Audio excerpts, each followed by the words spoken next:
A beautiful morning, everybody. It's good to be here again this morning. Praise the Lord. I'm grateful that I got up this morning, and I pray that you are up.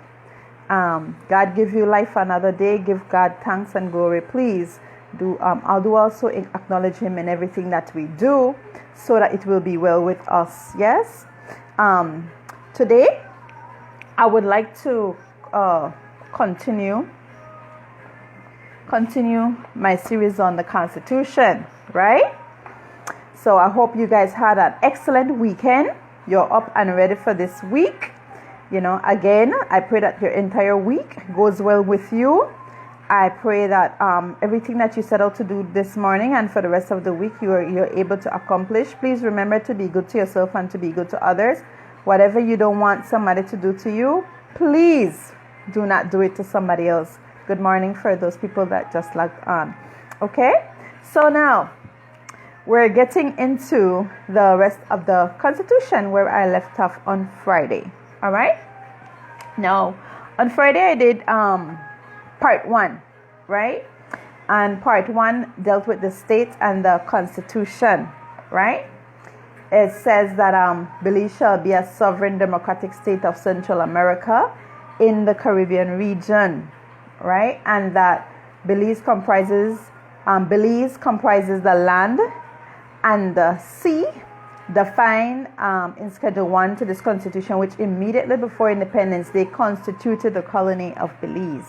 Okay, so it's just identifying when we say Belize, what area, what territory we're talking about, and what status are we talking about. Okay, so it would be the pre-independence era plus thereafter the independence, right?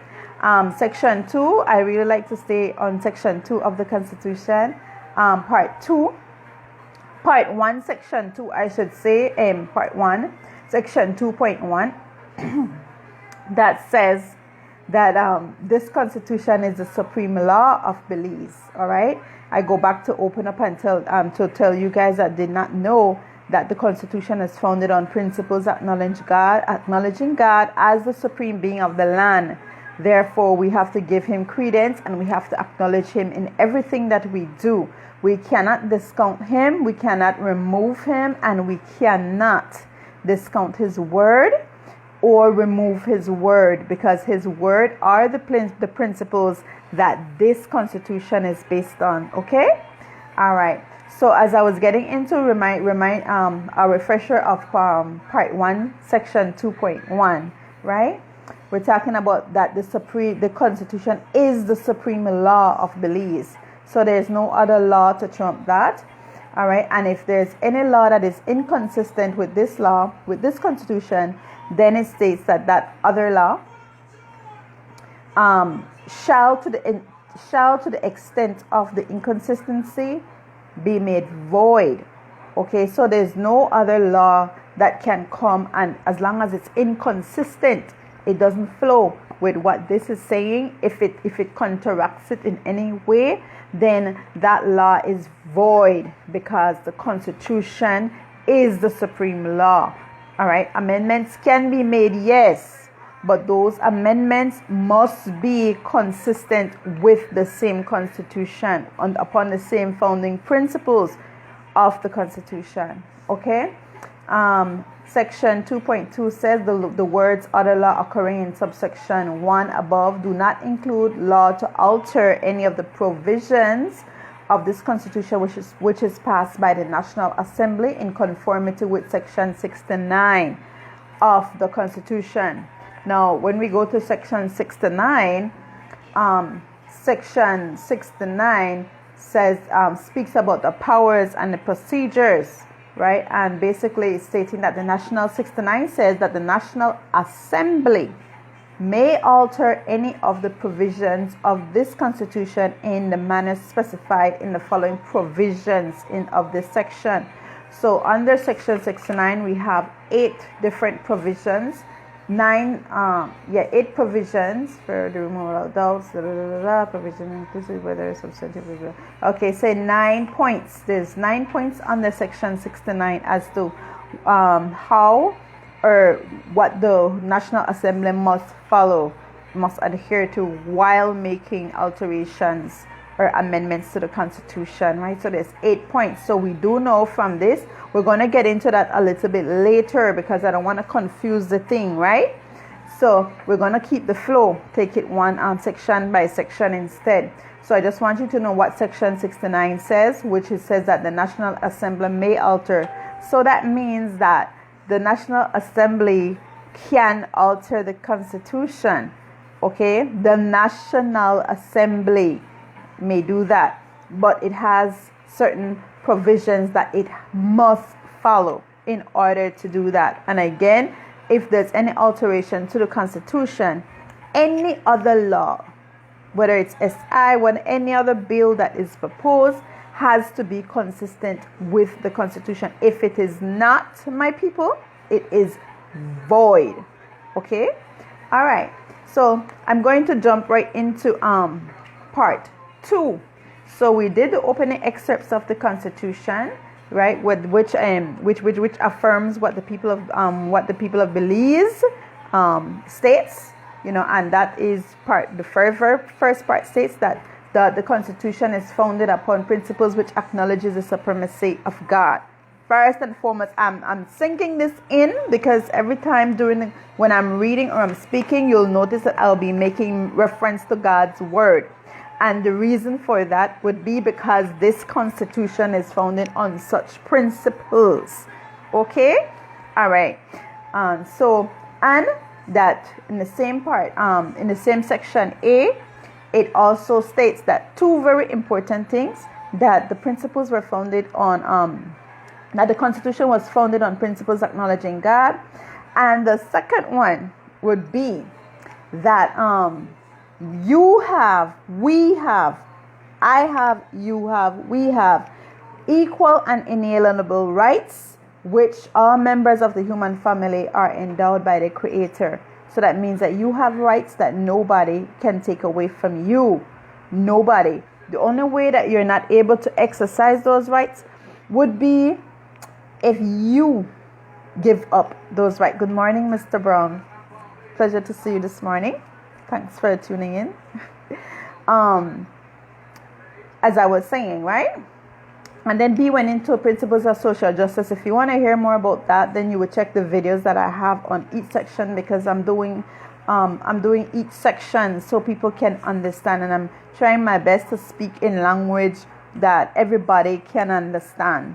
If the common man, doesn't matter who it is, that it will be the information will be received, because we live in a time and an era where our rights are being trampled on, or people want to trample on them. Right? So purpose of why I'm doing this is that you understand that your rights is your rights. There's God-given rights that you can't allow anybody to take away from you or give up. You can't give up those rights to any man, because no man gave that to you to take. Okay? And God is not like us, that He's going to give something and then take it back. No, there's a reason why He gave us these things, because He wants us to remain free. And again, the same Constitution states that your freedom, that all men remain free. Remain free. All men. Everybody remain free. When that freedom is founded on respect for moral value and spiritual value. All right. So now just say, well, I'm free for do anything when I want. Yes. Okay, so that means that if you're operating outside of that, then you can be punished by law, because you are operating without respect to moral and spiritual values and upon the rule of law. Those were the two bases as to define what your freedom, or the limits to your freedom. So your freedom is limited if you're operating outside of moral and spiritual values and upon the rule of law. And the rule of law would be this right here. Add to 3 CLA Ministries. Okay, no problem. Thank you, Anthony. Okay, the rule of law. All right. So for those people who feel like they can just be lawless, all right, and then want to come and make laws for lawful people, hello. It's not happening, not in 2020. Okay? The people will get the message. We all will get the message. Right? And I encourage you to spend some time, download the Constitution, and you can read it for yourself, and spend time discussing it with your children. Things like that you have to make time for, because we're operating again in a time and an era where people just feel as though, or these people that we have chose, or we have given the opportunity to manage our affairs and our resources, is abusing their authority. Okay, thinking that they are the employers instead of the employees, and wanting to trample on the rights of people. And we can't allow that to happen, because they did not give us any rights, so they cannot take away any rights from us, or they can't restrict us in any way. Okay, so that's just what I want to really have you sink into your heads and your minds this morning, to remember that, because it's very important. The next generations and the future generations actually depends on that. All right, so please. All right, so we get into now. I had told you before that inalienable and equal rights, those are your fundamental freedoms. Okay, so now we're getting into the fundamental rights and freedoms, right? And before, I told you what some of those rights are in the beginning. Your freedom of speech. Okay, we're living in a time when people want to censor you. You can't shut nobody up. Thank you. I will, Anthony. You can't shut nobody up, because people's mouth is theirs, and that is one of our freedom of speech, where we can speak freely. Okay, the thing is that with this speaking freely, people have a tendency to say that you will offend people. Well, my thing with that is that nobody's responsible for the feelings of another person. Meaning, people will be offended regardless. And I'm not going to take that burden, because whether you say right, whether you say wrong, people will still be offended. Worse if you're telling them the truth. All right. Once you're telling people the truth, they don't want to hear the truth, so they automatically take offense. So we cannot carry that burden to say, well, okay, well, we or the state will try to censor anybody speaking truth, because somebody is going to take offense because they want to operate lawlessly. This is not a lawless land. That's why we have a constitution that governs us, and we're not lawless people. Okay, some of the laws that are written or and stuff, people want to operate in their freedom, man, and rightfully so, because that was given to us by the Almighty. You can't just feel like you can just come and tell people what to do and treat them like little picnic. What is frightening to me, or surprising, I should say, is that most people just go along with it. You're not children. You're adults. And you ought to be the guide for the younger generation. So what do you think the younger generation is going to think when they see adults, being treated as children by a governmental entity? I mean, then that would make it kind of difficult for the younger generations to even take instructions from you. If you yourself is put in a position where you're treated as a child. All right, and so I'm just challenging everybody today. We are adults. You're an adult. We all are, and the people always have power.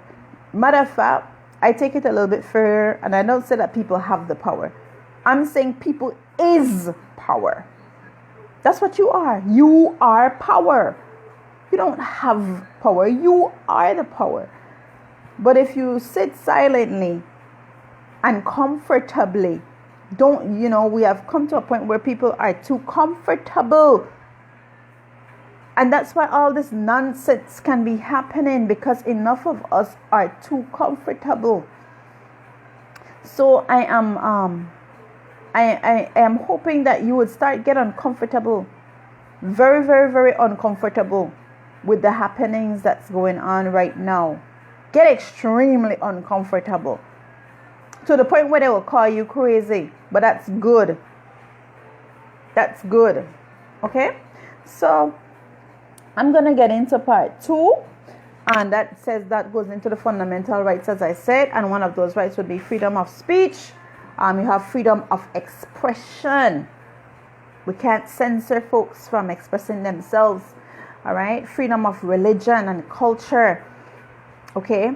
Now, with this freedom of religion thing here, right? When it comes to our constitution, it states that we give supremacy to God. That He is the supreme being of this land. Well, we all know that in some nations they have many gods that they worship. No. I stand to be corrected, but nowhere in history has taught us different. There is one God. Okay, there's one God. And this one God is the supreme being of this land that we call Belize. All right? When these people were enacting this constitution, they referred to His principles when they were doing it, to make sure that all men enjoy their freedoms, and in itself that they were not trampling on the rights of people. And that's why it opened up stating that it's founded on the principles of God. So if you're a person that don't believe in God and you live in Belize, hear what? You don't have to believe in God because it's your right to do so. That's between you and your Creator. But if you live in Belize, my friend, this constitution is based on principles founded by our God. And so if you choose to live here, then you must adhere to the laws of our land, giving supremacy to that God, whether you believe or not believe, right? And as I stated in a couple of my other videos, if it's something that you don't like, we have water where you could go by quick in our boat, sea. We have airplane where you could fly out if you want. And we have land where you could either drive with your own vehicle or catch a bus. You can leave. Alright? But we have not just enjoyed a peace in this nation, right? So you know. We have been enjoying peace in this nation because of who we serve. And my people, I want to tell you, that's right, exactly. We have enjoyed this peace in this country, because of who we serve. Because no make no ghost fool you. Our people are very God-fearing. They might not be keeping the commandments as they ought to, but our people are very God-fearing. All right? And so, because majority of us are very, very God-fearing, we still have the protection of God. But I want to let you know, folks, that we're treading on very, very, very thin line because of what we're allowing to happen in our land. Okay? We're treading on very, very thin line, whereby we are teasing. We're teasing. And we're invoking the hand of God for judgment on our land. Alright? And how are we doing that? By trampling on other people's rights. Okay? By not keeping the commandments of God. Alright? By resorting to lawlessness. Alright? Lawlessness. Now the lawlessness that I'm talking about would be, man create a lot of laws. Some of those laws are very, very, very confusing. So 2 laws I go by, and if you follow the same 2, you're good. 1, Love God, love the Lord thy God with all your heart, your mind, your soul, and everything. And you acknowledge him in everything that you do. That's the first one. And the second one, love your neighbor as yourself. Love one another. Simple. If you're operating within those two, then all that little thing when man come up with, man, there's so much law every minute they have for the amen because that this and that and tara. Make no sense. It's to know it won't be to any effect to you once you follow those two. All right. So I just want to challenge you to remember that when we turn into this lawlessness, then we force the hand of God for judgment. All right. We haven't been a peaceful nation just like that. That is the hand of God protecting us, sheltering us. So the moment we start to stray away, we want to take lick. Okay? And no prepare for take lick. None. All right? The good part about most of our people, we all come, like, basically majority of us come from humble beginnings. We learn to live off of the land, you know, and things like that. But that is slowly going away. And that is my problem. That's my concern.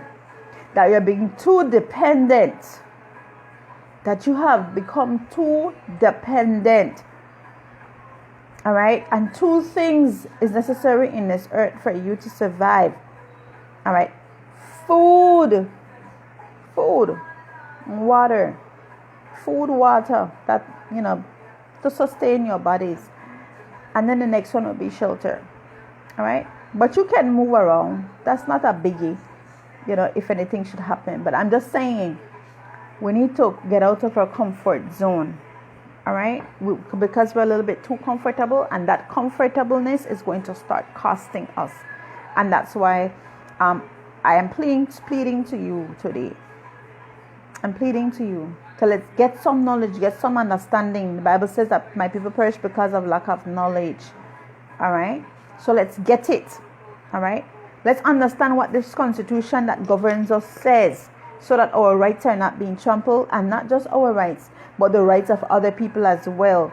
Because if they can, exactly, seeking God for yourself to know him, God bless you. Of course, you have to seek him for yourself, because if you don't seek him for yourself, that's a personal relationship.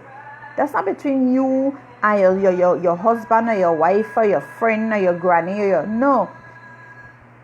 Seeking God is a personal walk. It's an isolated walk between you and him. It doesn't include anybody, but everybody benefits from that walk. Okay? Everybody benefits from that walk. All right? So let's get into this section 2, part 2 of the Constitution. So we did freedom of us. Oh, you have the freedom to assembly, right? That's the other thing. When you come to the freedom of assembly, I have a problem with people when they tell you that you have to go get one permit to go protest. If you don't like something, do you think, and especially if it's against the government, why is it that you need to go to the government to get a permission to go protest? That sounds crazy. Honestly, in my view, we'll see what the Constitution says. But it sounds crazy. All right? That you have to go to the same people then as oppressing you to get permission to go cry out about your oppression. All right? We'll get into that deeper, because we'll see what the Constitution says here. If it is how it says that, how they have been operating it. We'll see. All right? So nobody can tell you this or tell you that no more. You will know, hey, that's not the way how you're doing it like this, but then also that for go, right? All right. Apart from that, you had the freedom of religion, culture, freedom of expression, freedom of speech, freedom to work, right? Freedom to operate your business, whether it's trade and stuff like that. You can do that. Nobody has the right to hinder for you to carry out your trade and business for your livelihood. That's why I have some problems with them, like especially when it comes to the little vendors on the street. Just create like a little guideline to them, man, but as far as them to be honestly to be taxing, I don't think that they should be. And if they do want to collect something from them, I think that they should be very, very, very reasonable. Okay, it should be very reasonable, because if these people had it like that to go and set up a shop and rent a space and all of that, then they would do that. But that itself would take money.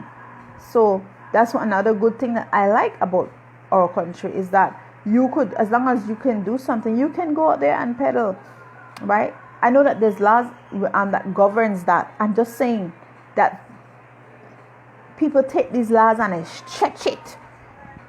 They use it to create mischief, and they use it not to better people's lives, but actually to make their lives more difficult.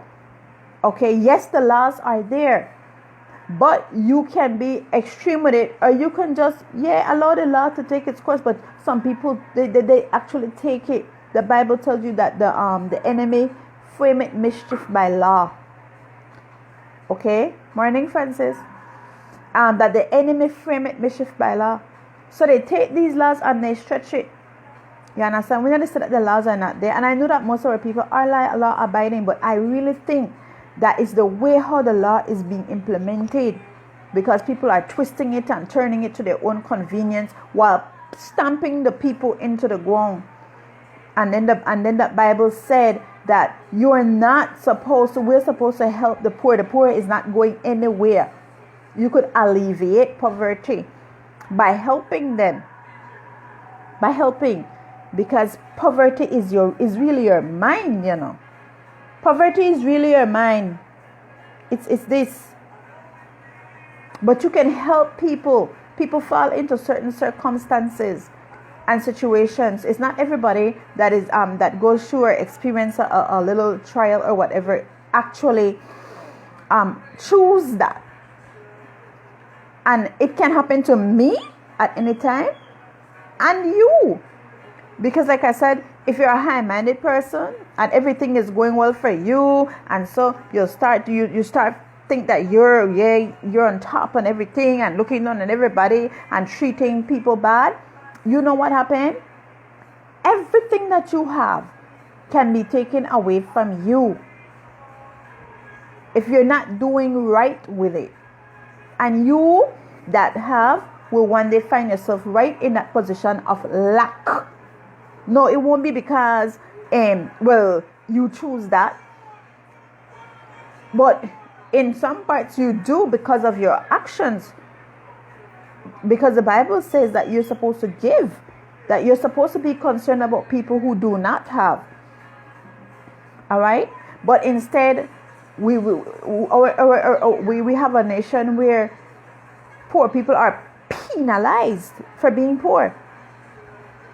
No, the poor people is there so you could be a blessing to them. Because if God has blessed you, wait, hold on. I'm sorry. Did you think that you have accomplished all of this just on your own, your hard work, right? That is what wicked people think. Only wicked people would think like that. People who don't acknowledge God. Because you didn't get yourself up in the morning, all right? You're not sustaining you. The breath of life that you have in you is not your own. Okay? And anything that comes your way did not come by accident. You might say, well, yes, I get up and I may do this and I may do that. Yes, but you're led to do that too. And all you did was be willing. Yes, good morning, Adolfo. All you did was to be willing. All right? That's all you did on your part. But everything else comes from the Almighty. And so we need to always remember that everything is not of your own. You're not here on your own and of your own. All right? So when He has blessed you for it to give you, and you have plenty, and that you have enough or more than enough, then it is your duty and your responsibility to share with those who do not have. That is your responsibility. But we don't. We lock up in our house there and we go enjoy everything by ourselves. You understand? And that's why I have a big problem not to, when election come around, because you see all kind of people out there doing all kind of good things. Then they clean people yard, then they bring people food. You understand? All of a sudden they're concerned about the senior citizens. You understand what I'm saying? That's craziness, my people. And you fall for it. You fall for it. Alright? Why can't that happen all year round? Why doesn't that happen all year round? Thank you. And you fall for that. I don't want nobody come bring me nothing. I don't want nobody come do nothing for me. Well, you can't. If you're going to be doing that, if you want me to give you respect for that, then do it all year. Especially with or without you wanting something from me, like my vote.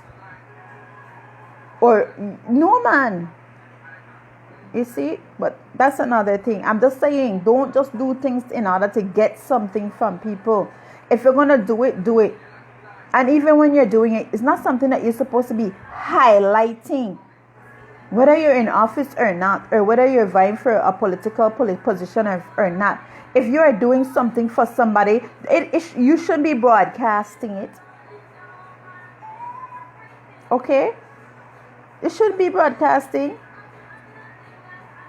I'm saying if people want, you can ask their permission if you want to share as a way to show or teach other people to do the same thing. Yes, but you shouldn't be sharing other people's positions or circumstance for your gain. Okay, so I do things for people all the time. I don't highlight it. I'm not walking around telling people, oh, yes, I'm going to do this for, and this is all through my life. I've done. As long as a person come along my way and they have a need and I'm able to fill that need, I fill that need. Some people do not. Some people are not grateful, but I don't worry about that. I don't worry about whether they're grateful, because I'm not doing it to get anything back from them. Good morning, Jared. Good to see you.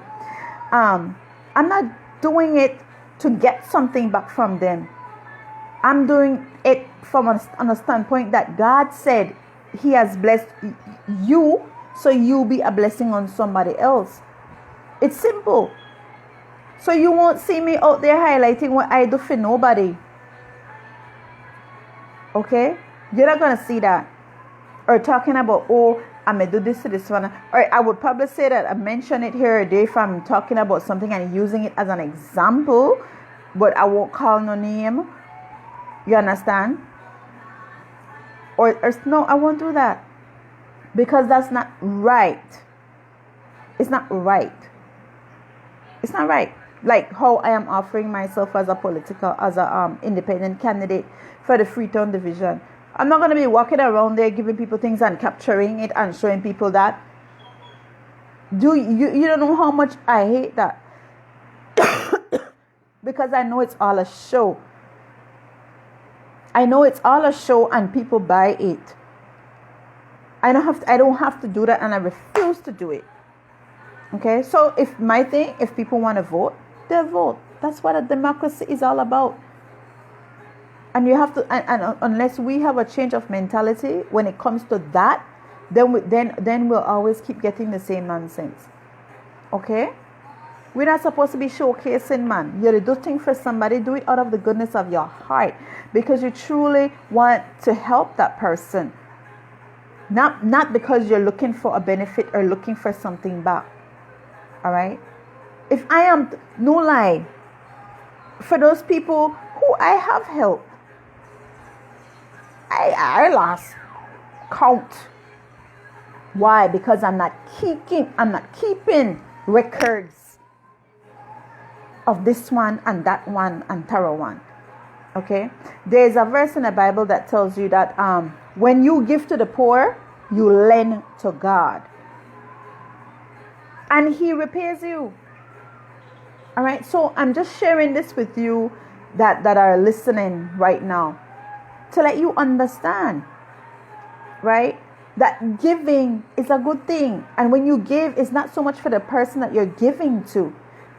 When you give, that's really for you, for your security. For there'll come a time when you'll probably be in need, and God will remember what you have done for the needy. God will remember what you have done when you were not stingy. You're not, they don't want. It doesn't matter. If you have it and somebody reach out to you for something, give it. As long as it's in your capacity to do so, give.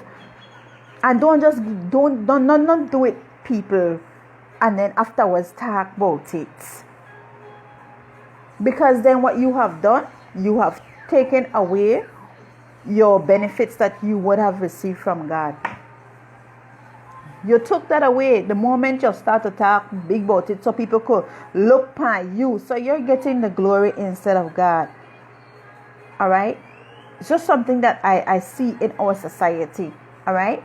That we ought to be mindful of, especially when it comes to election time and stuff like that. All right? Thank you. You're welcome, Barry. All right? Be mindful of that, man. Okay? And then because some of our people really, really, really have a need, they really lack, poor thing, they feel so grateful for the leave food and for the leave thing. But these people are exploiting them. And you who know better, sit there and don't do anything. They're exploiting them. Now we could sit and we talk about the leave $50 where the people and get and all of that. But the point I am making is that they are being exploited because of their necessity. You think if them people here have, they want to worry about somebody with one politician to come bring one bag of groceries and one plate of food today because of election. Do you think that they would really accept that? You people who have it right now, who are not in any lack, right? Are you concerned whether they bring food at your house or not? No, you don't even care. So I'm just showing you this, right? That the reason why these people accept things is because they're lacking. All right? So if they didn't lack anything, then they wouldn't look to it. And that's why these people are exploiting them. They're exploiting their situation. And it is wrong. The Bible says that they do have their reward for that. I hope you know that. They have their reward. That you will use a person's economic lack and their need and exploit them for your own personal gain. And if you're watching UP or UDP that loves to do that, and all the other P's that are trying to fall right in line with that, you understand? Your reward is coming. Okay? Matter of fact, I'm going to go further. It's already here. Collect it. And collect it with a smile. Say smile. Well, they'll say fake smile. We're going to smile with the people. Then we're going to give them food. Sunday dinner.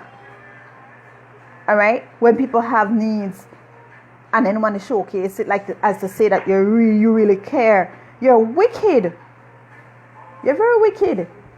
But like I said, you have your reward. Alright? You have your reward, and you're collecting it now as I'm speaking. Your reward is there for you now. Collect it with a fake smile, or you could repent and do better. Okay? Alright, so let's continue the fundamental freedoms. Very important what you have to understand about these fundamental freedoms that we're given. Right? Thank you. Is that the freedom of speech, freedom of expression, freedom of religion, freedom of culture, freedom of assembly, the right to and freedom of movement. We're not supposed to be restricted. All right. You see, when it comes to this quarantine business, right? I have a problem with you shutting down the entire country. I have a problem with that because that's wise. And there are countries that did not shut down their country and restrict the movement of their people. Okay? What they did was and I was fine with that, closing the airport, closing the borders. Okay? And we are in here, and yes, that's perfect. And for a while that was working fine. All right? What I have a problem with is you restricting movement of your people while these things are shut down, and then not providing for them. Not providing. You know that was the biggest thing that I have learned, is that both the opposition,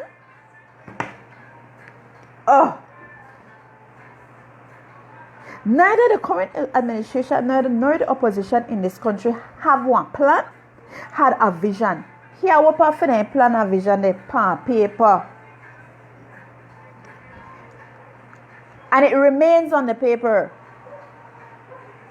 because it seems that they don't have the ability to execute and implement anything with it on the paper. So just like the food when they bring wrong election day because they want your vote, or because they want you to say that they do something, they shouldn't be seeing you doing anything just wrong election day. It's not something for people to see that you're doing good in the community. And that's what I want to tell people. Managing the affairs of the country is a job, and people should be able to apply for it just as another job. It's a national service job, but it's a job because they're getting paid to do that. So don't look man because people they not a community to do this and do that. People do things for show. Look at whether they're able to manage the affairs of the country. Okay? Look at that. Or look at how they treat people. I know they talk about because when they want something. Look at their lifestyle. Alright? Look at that. It's sick. It's very, very, very sickening. Running the affairs of this country is a job. J-O-B. A politician is your employee, not your employer. And they're not gods. Alright? I just want you to let that sink in. Let it sink in. Alright? And it is not their own money they're using. They're not using their own money. All these food things that you see and all these entertainment, I call them. That's not their money. It's your money. My money. What we work hard for. They're using. And it's not reaching the people that actually needs it. And basically their supporters, whoever support them is getting their food as well. If you really want to do good, then you go to every single household. Nobody have to call you for food. You live in your constituency. You know exactly how many households are in your constituency. If there is 3,000 household, and because the building they can't move, the building they're not going nowhere. So you could count houses and carry one little thing to each house. Come to a person's house and allow them to say, well, you know what happened? I'm good. I don't need it. You can take it to somebody else. That is what's supposed to happen. But they don't do that. They take it to their supporters or people who they want to prey on, take advantage of. Okay? I'm just saying, it's time that we start to do different. Do different and do better, right? These same fundamental rights and freedom give you a right to that, and adequate mean a livelihood. So happen only some people life supposed to be adequate when wrong time when at elections. Only some people life supposed to be adequate. No, all. It says all in this constitution. This constitution say all people are afforded an adequate means of livelihood. And you're not supposed to exploit people labor. They're not supposed to have forced labor or have them working in inhumane conditions. And all children as well is protected underneath the Constitution. All children. So no one child is more deserving than the other. Okay? No. Or one person is more deserving than the other.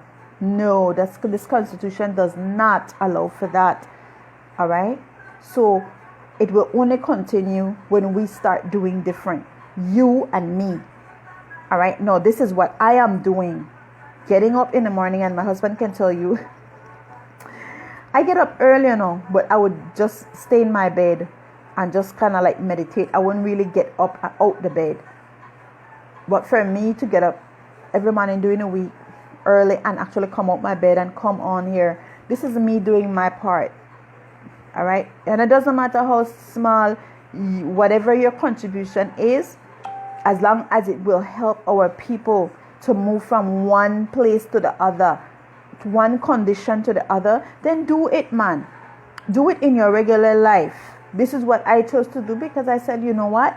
We need to understand this constitution, and the people are so then they build upon some people because they ain't gone to law school. We don't know if they cheat their way through law school. You understand? Because that's the next thing too. Don't feel like because people are liar and they got their law degree, that means say yeah, they got all, schools, everything that operate properly up here. Some people cheat their way through.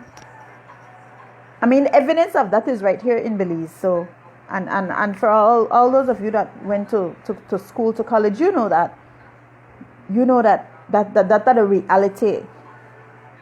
You'll notice with me, I am real. I'm real with everything. I'm real. I keep a balance with everything. So I know just want to push the good thing there upon you. I want to show on the next side too. Because it's not like to say that you don't know that either. You know. I'm sure everybody that is listening to me here, you can agree or relate at some point to what I am saying. So all I'm doing is highlighting what you already know. And that is the other problem, the thing, right? I'm just not a person that always want to sit and talk about it. Yes, sitting and having a discussion is fine. But after that discussion is finished, then it's time to act. And that is where we're failing. That is where we're failing. So I am here now trying to get you to act. And stop talk. Talk. Complain. Act. It's time to act. This is me acting. Me offering myself as an independent candidate. I'm acting. Right? That's me. This is me acting. I realize, and I wish more people would act like that. Like I said, we have 31 constituencies. And we have over 500,000 people in this country. So I know that not only the 31 Lee people where they in the House of Representatives, the UDP and PUP, I know that it's not only them that have a brain that's functioning. You stop being comfortable. Do something you have never done to accomplish something you have never gotten before. That's what I am doing right now. I have done this, but I want something that we don't have, right? That we need as a people. Before our country go down the drain and we go right along with it. All right? Or we become slaves in our own country. As you can see, point taken. As the people down south in Placencia, all these foreigners came in and the people they start, they money red then. Aye, poor things. Money red then. Aye. All 100,000 and the 300, they're not considering inflation and high cost of living. Before you know it, they sell out their land. The foreigners, they build up all kind of big thing down there. So all of a sudden, the first thing gone, no more Easter bash. First thing gone from Placencia, no more Easter bash. And all of you know that when Easter man, the point everybody head, all roads head to point. From the least to the greatest of us, all roads head the Placencia for Easter. By the time the people they come in, the money and start to build up thing. First thing gone, no Easter cause they don't want to hear no nice. They're not the nice they don't want to hear, my people. That the black people they don't want to see. I'm very real. And they can't appreciate our culture, how we get some, because they don't have no culture. Yes, I said it. Like I said, I keep things real. They don't have any culture. And that's why they're always trying to stomp on other people's culture. The first thing gone, Easter Bash. And Easter Bash for those who you know when from that, I think from that whole week before, even the week before actually Easter, and the following those 2 weeks, man, the locals in Placencia, man, if they don't make no money doing it here, they make up for it those 2 weeks around Easter.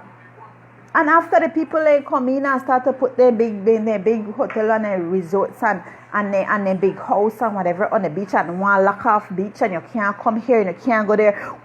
What happened? You know, that's why I love my Dangriga people. I love Dangriga. I want to get to know my people because if you don't know, yes, I make cigar for that too. Alright? But it's more than that. You know what? That's what I love about Dangriga. You can't go down and go lock off no beach front. You want to build a house on the beach, but it will be a certain distance from the beach that people can also access the beach. My people in Dangriga, please keep it up. Keep it up. The beach is for public access. How are you going to have people come in and take off the whole beach and start to block off stuff and tell you that you can't walk on the beach and you are a born Belizean? Fundamental rights. That's your fundamental rights. That is being violated. That's public land. Demarcate a certain area. That's fine if you want your house and have the beach in front of you. No problem, honey. We'll have no problem with that. But you're not going to block off nothing here that people can have access.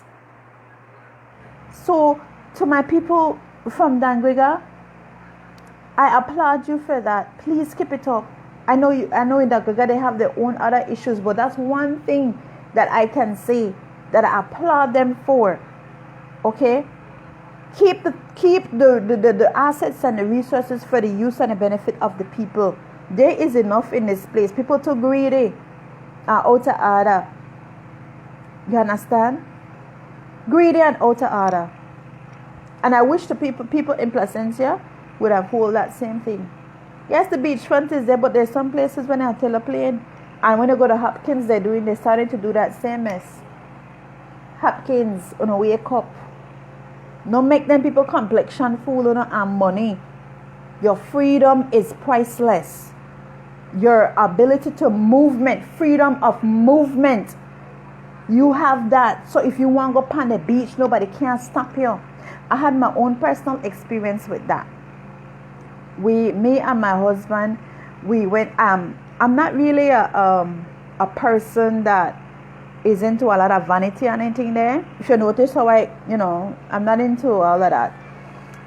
No, not to tell you that when I'm going somewhere and I want to fix up, and I want to tetivate up.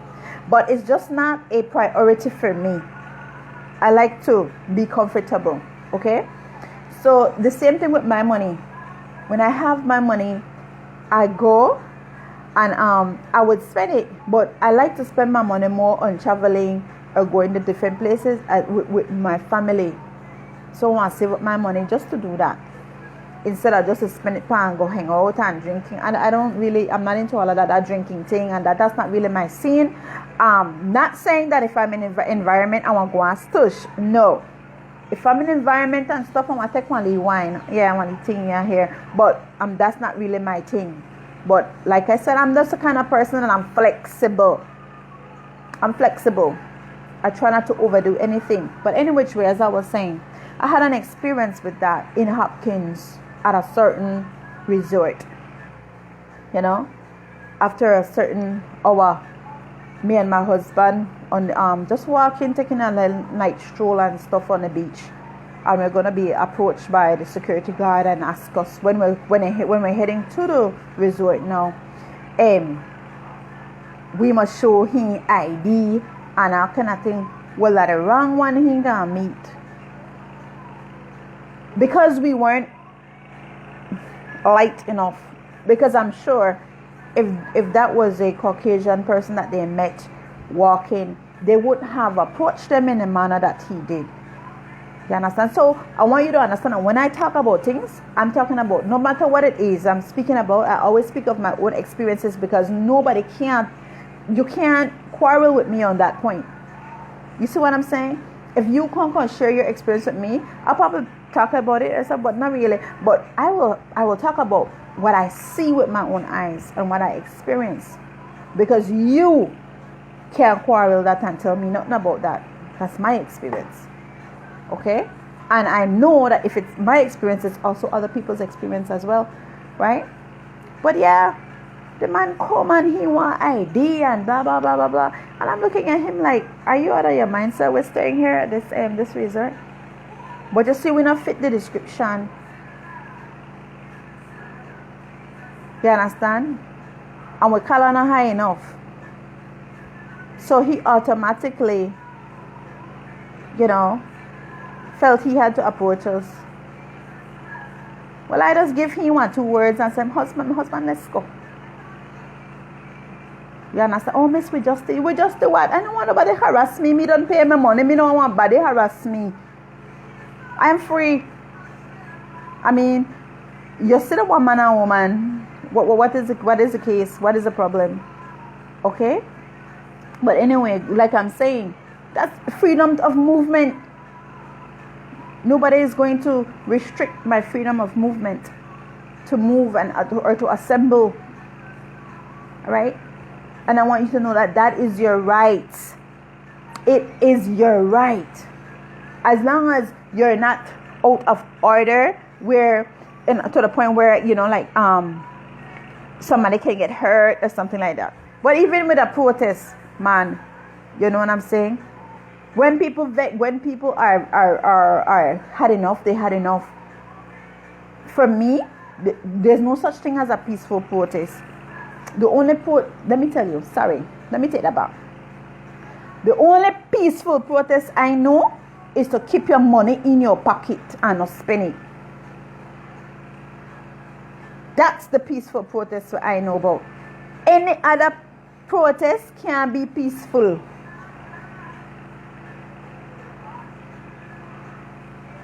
Because you're not dealing with peaceful, reasonable people. If they were peaceful and reasonable, you won't even have to be protesting. My point? So the only peaceful protest I recognize is not spending my money. Like when they want to raise, like I gave the example of when they're raising the fuel. Alright? Like then I east for the raise and raise there. You keep your money in your pocket. Vehicle shut down. And if everybody will do that now, that is a peaceful protest. Watch how quick they will bring that back. And hold on. And if people would really understand, they will not just bring down the price of the fuel, You can also demand how much you want to pay for it. But do you act? No. You notice what I'm saying? What I'm talking about is action. It's an action you take. Walking around with placards and tara, that not to do nothing but prove to the people that you hire to manage the affairs of the country that they have control over you. That's what that proves. Good morning, Glennis. All right? That is what that proves. That proves that you don't have no control. Because when you have control, you'll shut down this shit. Excuse my French. You shut it down. Oh, on the raise fuel? No problem. Nobody go pan no bus. Nobody no go in a vehicle go drive. Nobody. And that's an individual choice that you can take. You don't need nobody to help you do that. You don't need nobody voice. Just do that. Nobody go to work. Nobody no go nowhere. Simple. And if you do go, you walk. The best way for you to get somebody attention, hurt the pockets. Because in a capitalistic society, that the money didn't get high offer. Alright? Hurt the pockets, man. But what not do? Complain, rail up, gas. No. You see, when everybody take that stance, or majority, you don't have to be everybody, but the majority take that stance, and they start losing that money. No, you have bargaining power. So even if the gas made it at $6, you could come and say, listen to me. Oh, we don't raise it again. Here what? We don't want you to not raise it again. We want to carry it down. We actually want $5. Simple. What you think they're going to do? They're going to do what you ask. They have to, because they need the money. The same way how they can come trample on you, violate you, wrong elections, to come bring your money and leave food, and leave groceries, and all kind of leave things, shabang, all kind of accoutrements. Same way. Get clever. Use their own tactic against them. Alright? I am saying these are things that I'm championing. You know, should I be elected as the Freetown area representative? To nip that thing in our bud, man, because it also makes us look bad as a people. All of us. Oh, no. Please don't exclude yourself. Because if you live in Belize, that includes you too. Don't try to pull yourself out. All of us look bad when things like these happen in the country. Simple. When they say they want to raise gas, look here. I relax upon my vehicle. You understand? But everybody needs to do it. Or majority of us need to start taking those stands and start walking. Man, what happened? We used to walk. Not all of us had vehicles back in the day. So what is the big deal now? I'm just saying, stop taking these conveniences and having these people use these conveniences to oppress us. We have to stop. Dash when they think back in their face. I remember I was listening to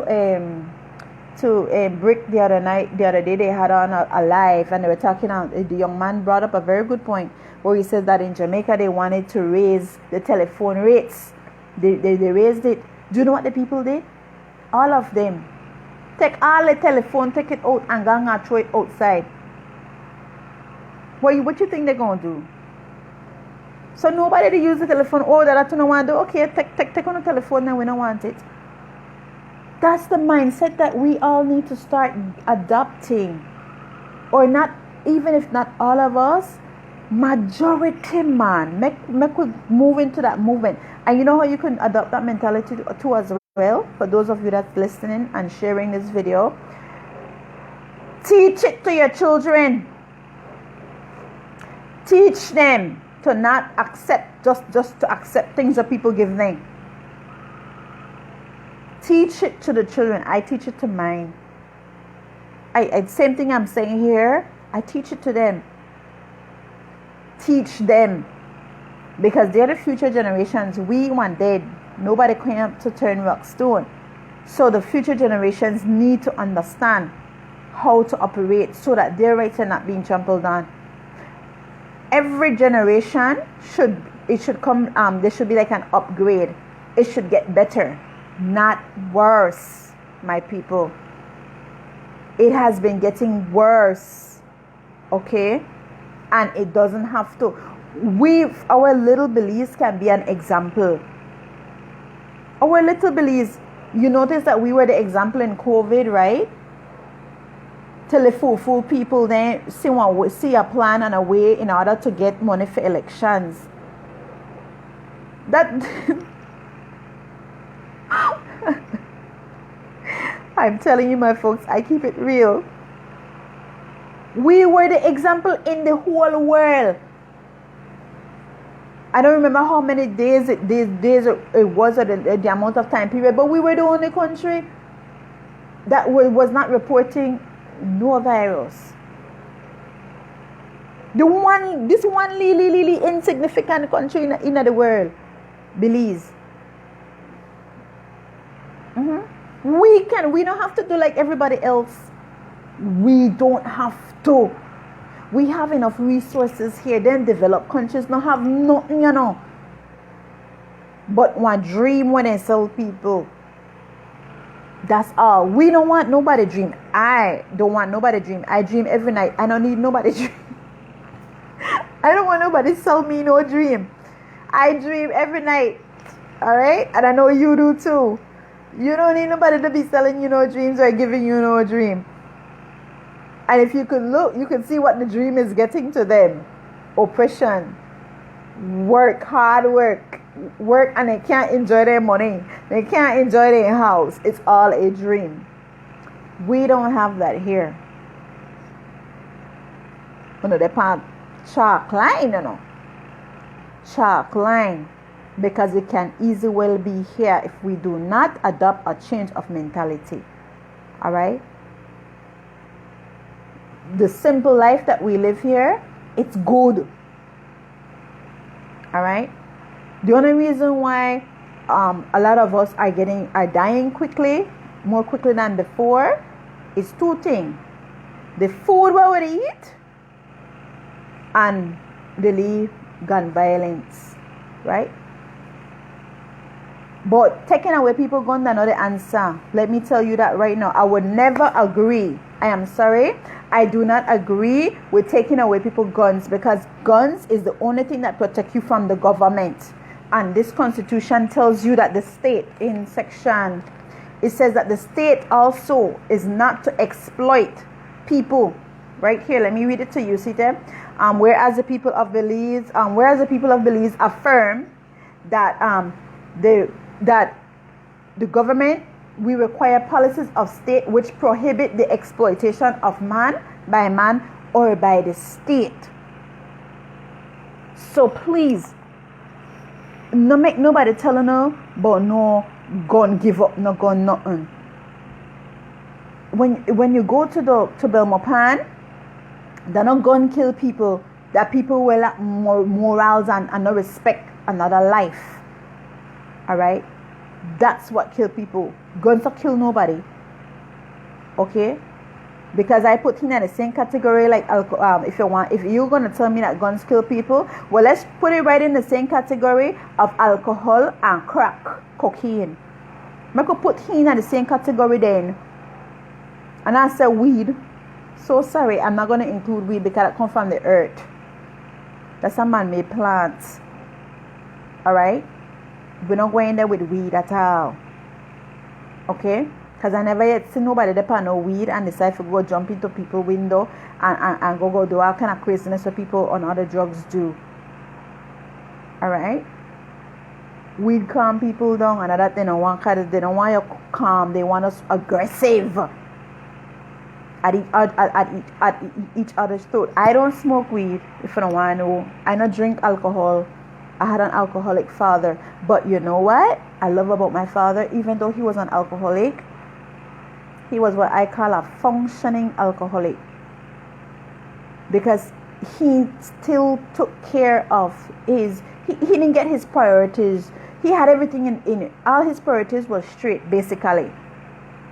He not take for him drinking money and go buy alcohol rum with it. While for him two daughters, but daddy, we hungry? No.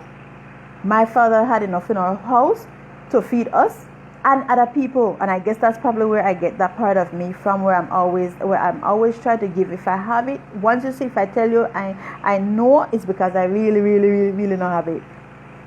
Okay, because I grew up seeing that. My father was what you call free-handed, and he always say, God want bless you. No worry, man. God provide and God and bless you. Those were his two words I've always heard my father say. And indeed, he was right, because our house did not lack anything. Our house did not lack anything. Alright? So, no make nobody to tell you nothing about no gun this and gun this and gun that.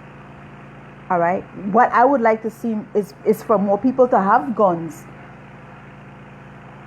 Because then it will people think that it would actually clear up, the violence. It won't.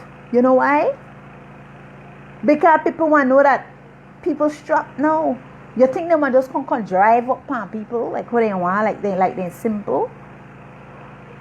Just think that's a common sense to me. I don't know. I just like keep things that common sense. I just like to keep things real. You know, if they know that other people have gone, you know, do you think that they would just roll up on people just like that? No. All right. So I encourage my citizens, go and apply for a gun license and get on a guns. Because that's for your protection for your home and for your children. All right? But people are not talking about that. I was one that, I hear a gun. I was in that state of condition just like you. You know?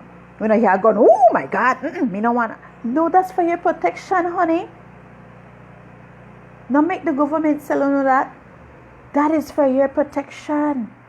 Because when they come with their gun,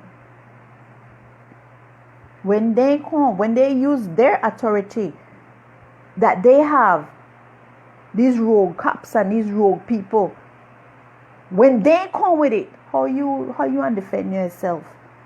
And you see what I'm talking to you about? I'm being real because it's coming. What I'm talking to you about right now is at the door. So I don't want to wake up, kind of done the up. I don't know what to talk about. All I want you to start connecting the dots. And start acting. About gun violence, this and gun violence, that and gun violence. We don't have gangs in this country. We have impoverished young people in survival mode. It was the media that gave them that terminology as gangs. I say so because gang no broke. Gang members no broke. People with gangs, they no broke. Their soldiers no broke. Alright?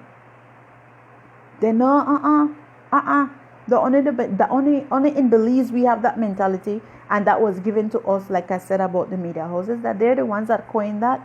Gangs and gangs and gangs. Crips wasn't what was it again? The Crips and the Bloods and everything, those were actually founded on premises of community service. Black people defending their communities because the police wasn't defending the black communities. And so they decided to come together. You understand? That's how Crips came about. If you don't really want to know. It ain't this right here, this puppy show business that where they go around here. You understand? That's not what it was. Community resistance for the people. What was it again? Community revolution. Crips was community revolution. Something for the people.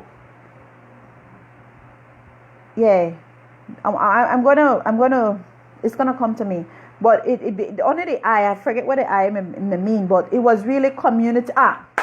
Community revolution in progress. If you didn't know that, that is what CRIP meant. Community. C is for community. R is for revolution. And I was for in. P was for progress. So when people were walking about in that CRIP, where's the revolution? Where's the community revolution in progress? How are you defending your community? They kill out one another. You to do what they want you to do. Because you are the target, young black man. You are the real target. They fear you. So what makes it better than to have you kill yourselves? How are you protecting your community?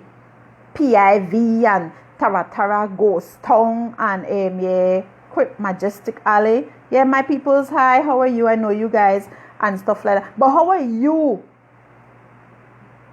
How are you protecting your community? Huh? That's what it means. Community revolution in progress. CRIP.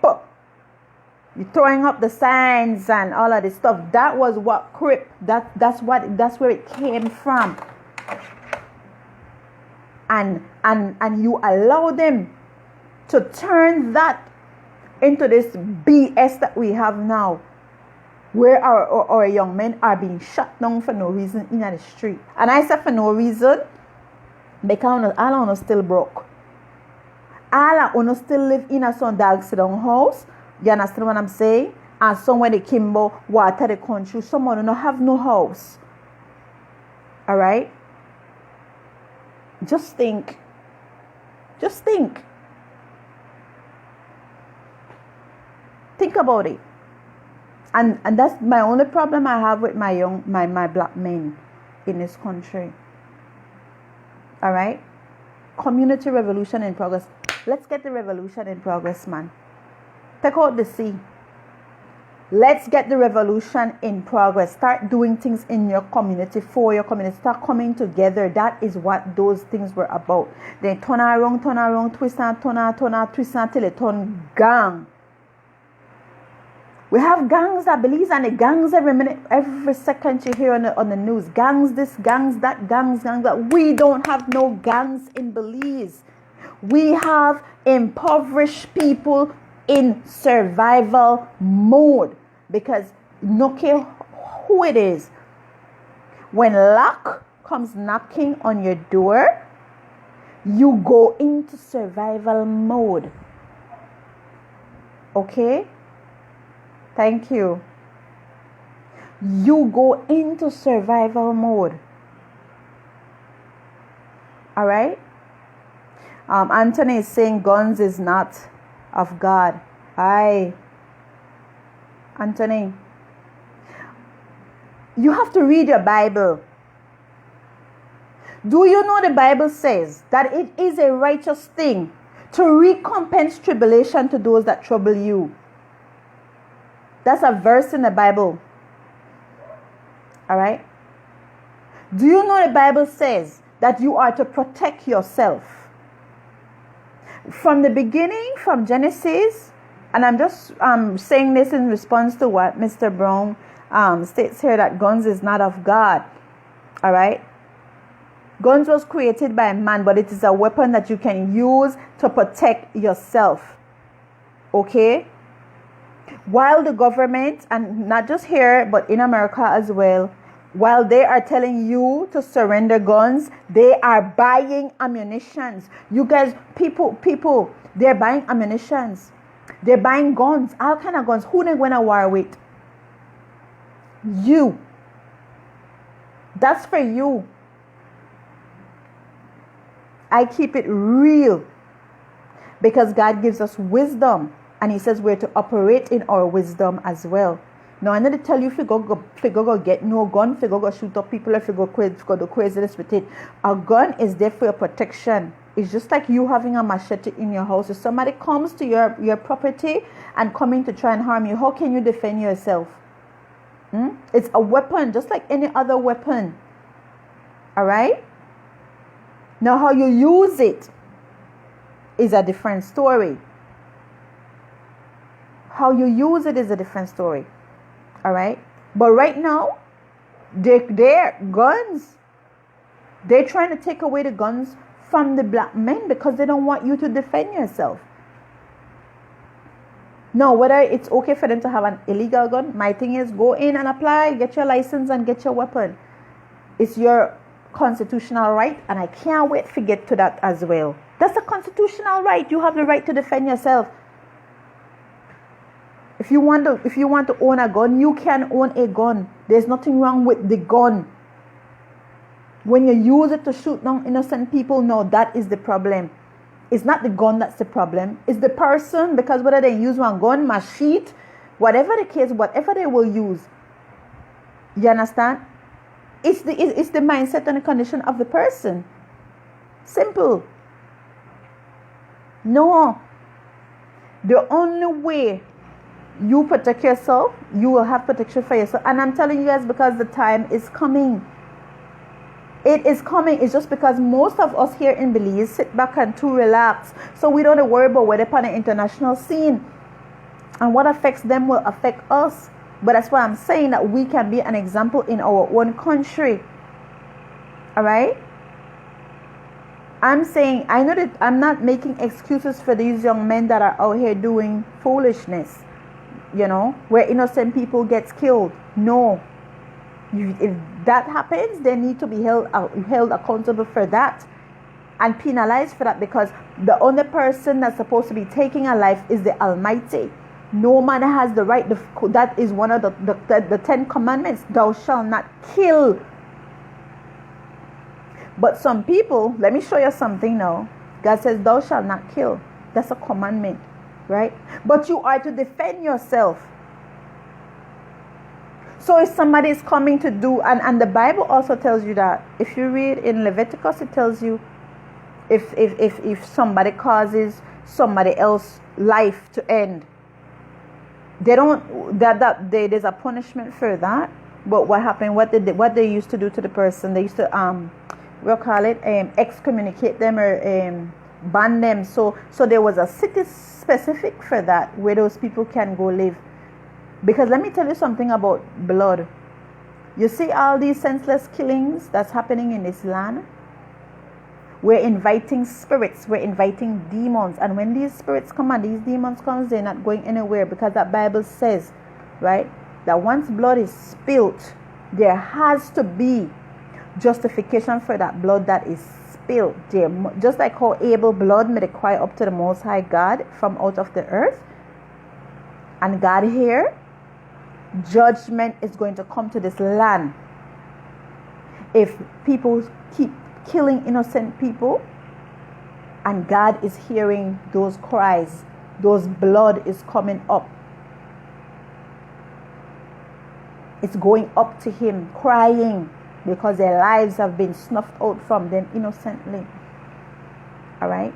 I'm just telling you all of these things with knowledge, but we spend our time on phone, they talk about people, they do all kind of thing except getting knowledge, except trying to understand, getting into God's word. The Bible that we've been taught that is about religion. That Bible is really a history book. It's a history book. It's the history of the people of Israel. My question to you: how come they don't mention that in these buildings that they call churches? How come we don't hear nothing about Israel? Okay? It's a people. It's a people. Alright? God is good and He's fair. And we have to stop looking at Him like, He's this great, wonderful God. He's a fierce and terrible God when His commandments are not being kept. And if you read the Bible, you will understand that. You will see that. You will see the two sides of Him. Yes. You will understand that. There's two sides. He's telling you, do not kill. You're not supposed to just go kill people, right? So for no reason, out of malice, out of envy, out of jealousy, just because. No. But if you have to defend yourself, then you must defend yourself. Yeah. Christ came along and he's talking a whole different thing. And people want to say, but what Christ said, turn the other cheek. Really? What about, did you know that when they were getting ready to go on their journey, that Christ looked at his disciples and said, listen, I have told you before not to worry about what you're going to eat, or not to take your purse or anything, because your food and whatever else is going to be provided for you. But now I'm going to tell you, now take your things there with you when you're going on the road to take this word out to people. And also carry a sword. Christ. That verse is in the Bible. I can't say it specifically, but I want to find it for now, and I want to tell them, because I do a lot of reading, right? Christ told his disciples them to take a sword along with you. And Peter came and says, we only have about 2 swords. Christ said that will be enough. Christ, God, walking in the earth as man, told his disciples to take a sword. Did you not think that he knew that the time was coming, that they will need to defend themselves? Let's start read the Bible with understanding. when in the same Bible, we're talking about the New Testament. All right. Paul goes on to say, you put on the full armor of the Most High God. The full armor is your helmet of salvation, your breastplate of righteousness, your sword of the Spirit, which is the word of God. Right? Your shield of faith, your breastplate, your belt of truth, and your loins are girded with the belt of truth, and on your feet you have the gospel of peace. Right? So you come in peace. It says, be as harmless as dove, right? But as wise as a serpent. But what I'm showing you here, right? A sword is for your defense. People walked around back in those days with swords, and the swords is your defense. And in the same armor that I just described to you, it is the only weapon. Everything else, right, is offense. You're protecting, you're protecting yourself. The shield is to protect. When you have faith, you protect from the fiery darts of the enemy, the things that the enemy is going to throw at you, right? The helmet, you have a helmet. What does a helmet protect? Your head, your mind. It's protecting that. But the sword is an offense. It's an offensive tool. All right? And he told his disciples, I've told you before that you will not need this, you will not need that. But now I'm telling you. Matter of fact, make a search it up right here and tell you what verse. All right? Because when I talk, I don't talk my own. I really don't talk my own, folks. Right? I don't.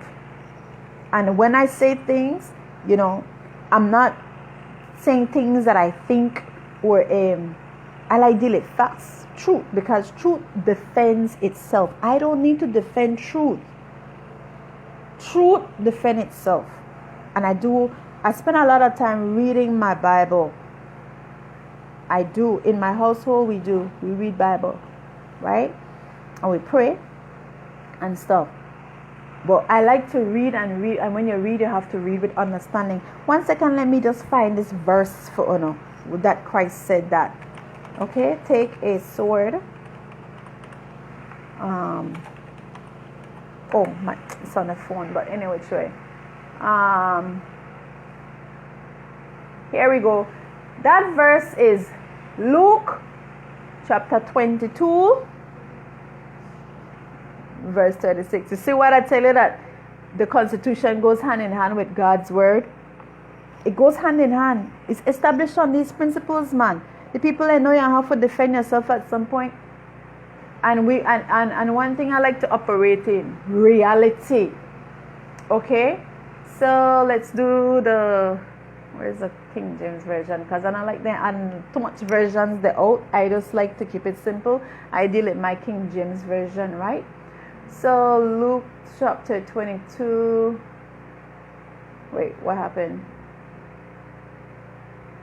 Where did thing get to now, man? It disappeared.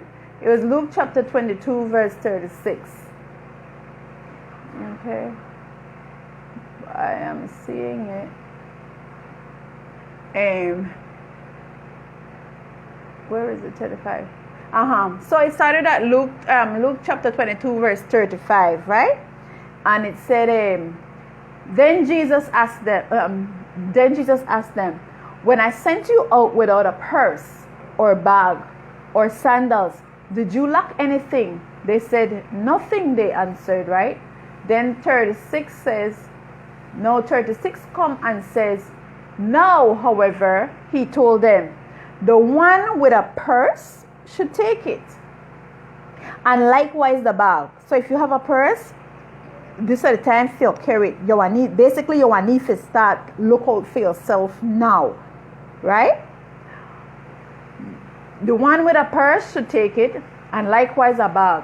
And the one without a sword should sell his cloak and buy one. He never said you go get one cloth. He said sell your clothes where you have on. Sell that and make sure you carry one sword at you. Because he knew we were going to have to defend ourselves. The Christ that people are putting up here, this nice, wonderful, effeminate Christ, that was the lamb that was slain. They're waiting for that lamb to come back. It's a lion we're getting. Not no lamb. The lamb done dead already. The lamb done slain. And he was slain from the foundation of the world. Long before Calvary happened, he was already slain. Okay?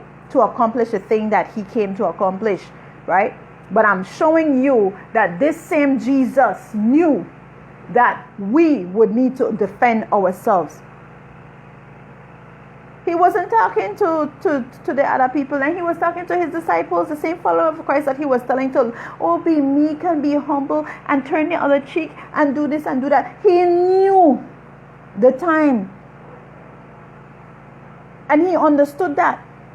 So that at time for you get the sense. You need to understand what you're the inner. That's crystal clear. The one with the purse, take it. So if you have only money, you need you will now need to provide for yourself, because people know how to provide for you. So you need to take your purse. Purse means money. You have your thing, you know. If you need to buy anything, you'll have your own. All right. And likewise a bag. Before he told them, don't worry about none of that. Just go out, and there'll be people to receive you and to take care of you. You won't have to experience, because but the time, he understood the time. There was a difference in the time. Now, he said, carry on the money. Carry on the thing you want to need on your journey. And if you don't have a sword to protect yourself, sell your clothes and buy one. That's understanding. That's wisdom. A lot of people miss that. We miss it. We just hear about this wonderful, sweet, awesome Jesus. This kind, this one. No. That's where you're wrong. What he's telling you, you don't go out of your way to cause agitation, irritation, or to do wrong. You personally don't go out of your way to do it. And if you're in a position where you see certain things happening, and you're able to diffuse the situation, then you are to diffuse the situation. All right? But if it cannot be diffused, because he knows the entities that we're up against, and it's not flesh and blood. It's about demonic oppression and spirits operating in people. He understood that. Okay? He understood what we're up against. Paul came and told you we're not fighting against flesh and blood, honey. These same principalities and rulers of darkness and wickedness is possessing people's bodies and causing them to operate in a certain way in the earth. Simple. Yes, we're to pray and pray without ceasing. We're to pray and do all of that stuff. But when the time comes for war, we're for war. And if you read the Bible, it will show you that as well. That the Israelites were not troublemakers. Okay? But whenever they got comfortable,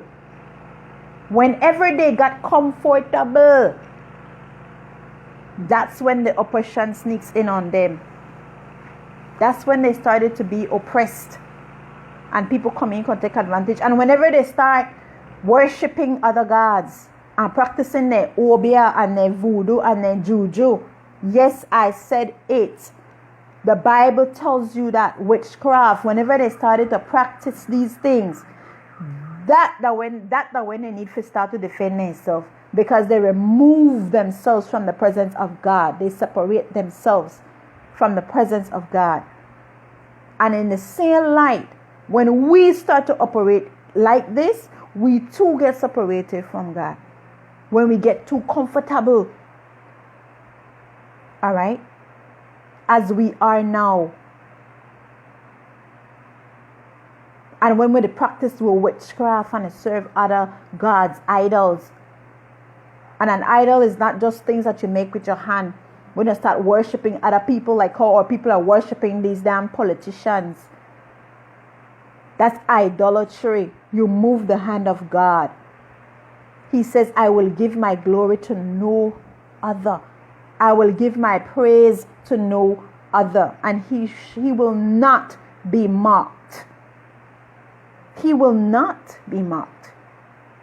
All right? So that's just showing you all of these things pertain to what is happening in our land. Okay? All of these things, it works together. It ties in together, hand in hand. All right? There's no separation. And if we're going to be moving forward as a people, and if we're going to be moving forward in this little tiny nation called Belize, as insignificant as it may seem, you understand? We right here can leave our own mark in this world. But we have to get back to basics. It's that simple. We have to get back to basics. And the basics include recognizing those fundamental rights, uplifting them, having people operate in their freedom, giving God his rightful position in this land. You understand? Simple. Nothing else trumps that. Giving God his rightful position in this land, keeping his commandment, loving your neighbor as yourself, and loving God more. With all of you. When you do things, you do it as though you're doing it to God. Right? No, look upon who you're doing something for. Whatever you do it as though you're doing it for him. And that will remove the burden that you might bear. You understand? In doing it. Well, I don't really want, and I don't really, I'm just saying, just have an open mind with it. Okay? Because this constitution is founded on his principles. Right? The defending yourselves. This constitution is founded. Where do you think they got that from? God has his children in this earth, but he don't have no fool children. He said the children of darkness are smarter than the children of light. Why? Because we still upon this effeminate Jesus. This soft is Jesus. While the wicked ones, they know the laws, they know everything. And they're using the same laws to oppress us. Okay? It says the enemy frameth mischief by law. So we have to understand these laws so that we're not oppressed. All right? We have to. Okay? So the part 2 of the Constitution is talking about our fundamental rights and our freedoms. It says, this is part 2, number 3. Whereas every person in Belize is entitled to the fundamental rights and freedoms of the individual. That is to say, the right, whatever his race, place of origin, political opinion, color, creed, or sex. And then I spoke again before in the other video. Hi, good morning, Shanella. About when we talk about sex and gender, that if we're going on the principles that this constitution is founded on, that it's founded on the principles giving supremacy to God, that God said that there's only 2 genders, male and female. There's no other alphabet. M and F, that's it. Male and female. The species, our species, or they call them humans, but it's really mankind. Our species is not human, it's mankind. Man, we're man. So I'm a female man, and what makes me female is the fact that I have a womb, right, and a vagina. That's what makes me female. Not so much the vagina. I could give somebody a vagina, a womb, and I have the ability to bring forth, right, children. That's what makes me a woman. The womb. See, womb, man. I am the womb, man. And then the male man is what we just call a man, because remember, we come from him. The man is the actual species. So I'm just the womb man. And if you're a female, you're also a woman. That's where woman come from. Womb. The fact that you have a womb. Okay? So then we only have 2 genders, male and female, according to this constitution, which is based on the word of God. 2 genders, that's it. All right. So it says to respect for the rights and freedom of others, right? That you have to respect the rights and the freedom of other people, and for the public interest to each and all of the following, namely. So when it comes to public interest, it goes into A, B, C, and D, and we'll get into that in a little while, right? But I want to touch right here again on, it says, but all of these things that they're talking about here, that you have the fundamental rights and freedoms of the individual, but that these rights, right, is subject to the respect for the rights and freedom of others as well. Okay, and that is where and your rights is only limited or restricted up whereas as it relates to moral values and spiritual values. So if you are trying to operate your freedom outside of moral value and spiritual value, then it's not okay. It's non-constitutional. You can't operate like that, like the good gentleman that went and asked for an amendment to section 53 because he said that his body is his, and as long as he could consent to have sex to who, that's fine. He's absolutely right on that point. That if he want, because we have free will, if he want to go and have sex with another man, with one dog, one cat, whatever, that he can do that. But whether it's moral or spiritually wrong, but whether it's moral or spiritually right, no, it is not. So then that amendment should not have been upheld, because his freedom does not fall in line with morality or spiritual values. Done. So there's no way in heaven or hell he may win that. All right? Because he may have won it, but still, just that you know, this constitution says that if there's any law that is amended in this constitution and it's not consistent with this constitution, that other law is void. So the amendment to section 53 is also void. Just that you, my good people, understand that. It's void. No judge can't say yes to that. It's void. No judge has the authority to amend that because it goes against moral values and spiritual values and the rule of law. And this is the supreme law of the land. All right? Good. So now here we go to the subject to the respect for rights and freedom of others and for the public interest to each and all of the following, namely. Now, again, when we talk about you have the freedom, but then your freedom is supposed to also respect, the rights and the freedom of others as well. Do you understand? Simple. And so basically, your freedom shouldn't be really infringing on the rights of other people, okay, or their freedoms as well. All right. The thing is that man can't write law for every single thing. That's why the laws come down to 2 things: love the Most High God with all your heart, your mind, and soul, and the next one that says love your neighbor as yourself. Those are the only 2 laws if you're supposed to be living under. Because no care what they do, they can't find one law for everything. There'll always be a friction and confusion. Done. Okay? So now, and for the public interest, like I said, to each and all of the following, namely. So it says that you have freedom, you have these fundamental freedoms, as well as for the public interest. And part A says life, liberty, security of the person. Now hear what your rights entail. Life, so you have the right to life. Nobody's supposed to just take your life for your right. So, and that again, principles as according to the Bible. Thou shalt not kill. All right. Liberty, right? Freedom. Nobody is there to dominate you. No government.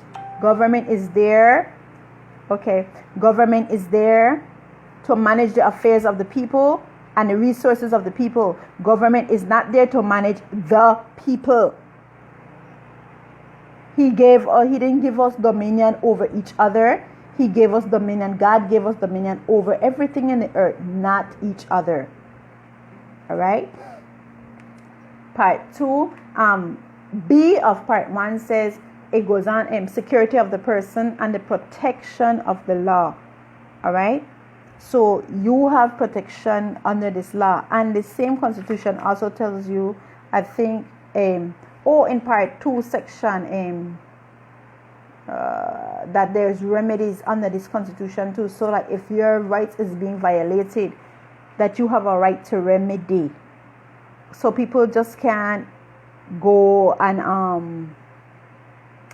trample on your right to do anything to you. Okay, you have a right to remedy. All right. Good morning, Shanala again. All right.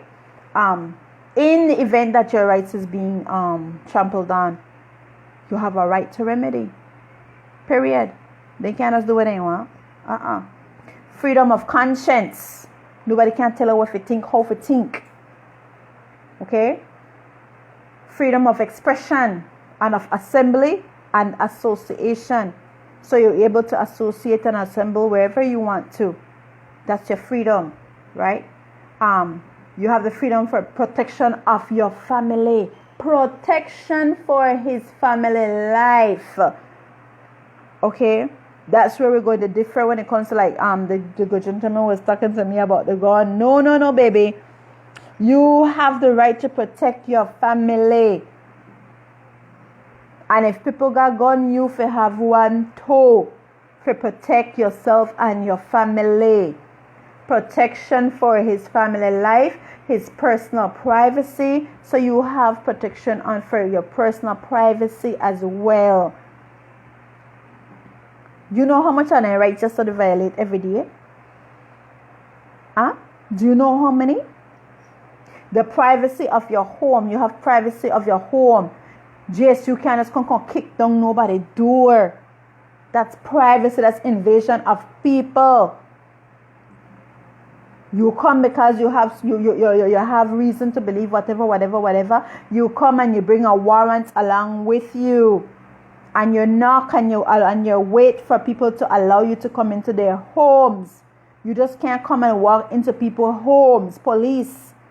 That's violating people's right, even if they're in error or whatever. You understand? Unless the situation calls for something like that. Unless the situation calls for it. Right? Meaning that there is imminent danger. Imminent danger. Then they act. But you're not supposed to just bust into people's yard and bust kick down people's door, broke up people's things in their house. Who gives you that right? You don't have that right. Yes, you are there to enforce the law. And I commend you for that. But you're not supposed to be abusing your authority. And when you do things like that, that's abusing your authority. And people stand by and just sit and complain and not worry because it wasn't their door that wasn't kicked in, and not for their house may get ransacked. Alright? No. There is process, there's due process in everything. And we have to stop, we have to move away from this idea that, okay, just because people do something wrong, then that means that we should also violate their right. Because the same constitution states you that even if you are doing wrong, there's certain limits. People still can't just trample on your rights. Okay? Even if, for one, you're innocent until proven guilty. And there's due processes that the officers of the law is supposed to adhere by when executing their duties. And part of that is not damaging personal people property. Hello. And if you damage it, then you ought to pay for it because that is remedy underneath the Constitution. If you violate people's rights, people have the right to remedy. So if you're breaking people's door and going in their house and broke up their thing and ransack up their house, then you need to pay for that. It's simple. And if you don't want to pay for it, then the officers need to understand that they cannot abuse their right, abuse their authority. Because if they abuse the authority, then the department, the police department, will have to pay out of their pockets, out of funding that they need for other things. That is because we don't want people we're lackadaisy, and that's why I'm prompting you here with these videos to allow you to not be lackadaisy anymore. Everything is balanced. We know we have good and we know we have bad officers of the law. I'm not telling you not to go there to do your job, but I'm saying to you that there's a way of getting your job done. There's due process. No, I'm just saying let's conduct this thing properly. All right? So that more citizens will respect you as well and will want to help when you need the help in executing your duties. Because when you act in that type of way, then what you do is you cause a gap between you and your citizenry. And then it makes crime fighting difficult. You don't realize how much people, the judiciary, oh gosh, I think we need to stop having liars, because even they, I don't understand, they can't win one case, boy.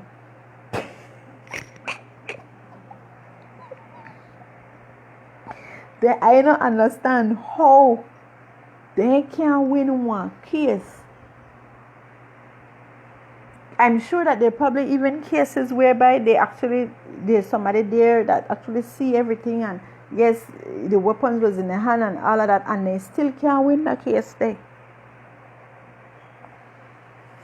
We're lacking to our own detriment, people. We're lacking big.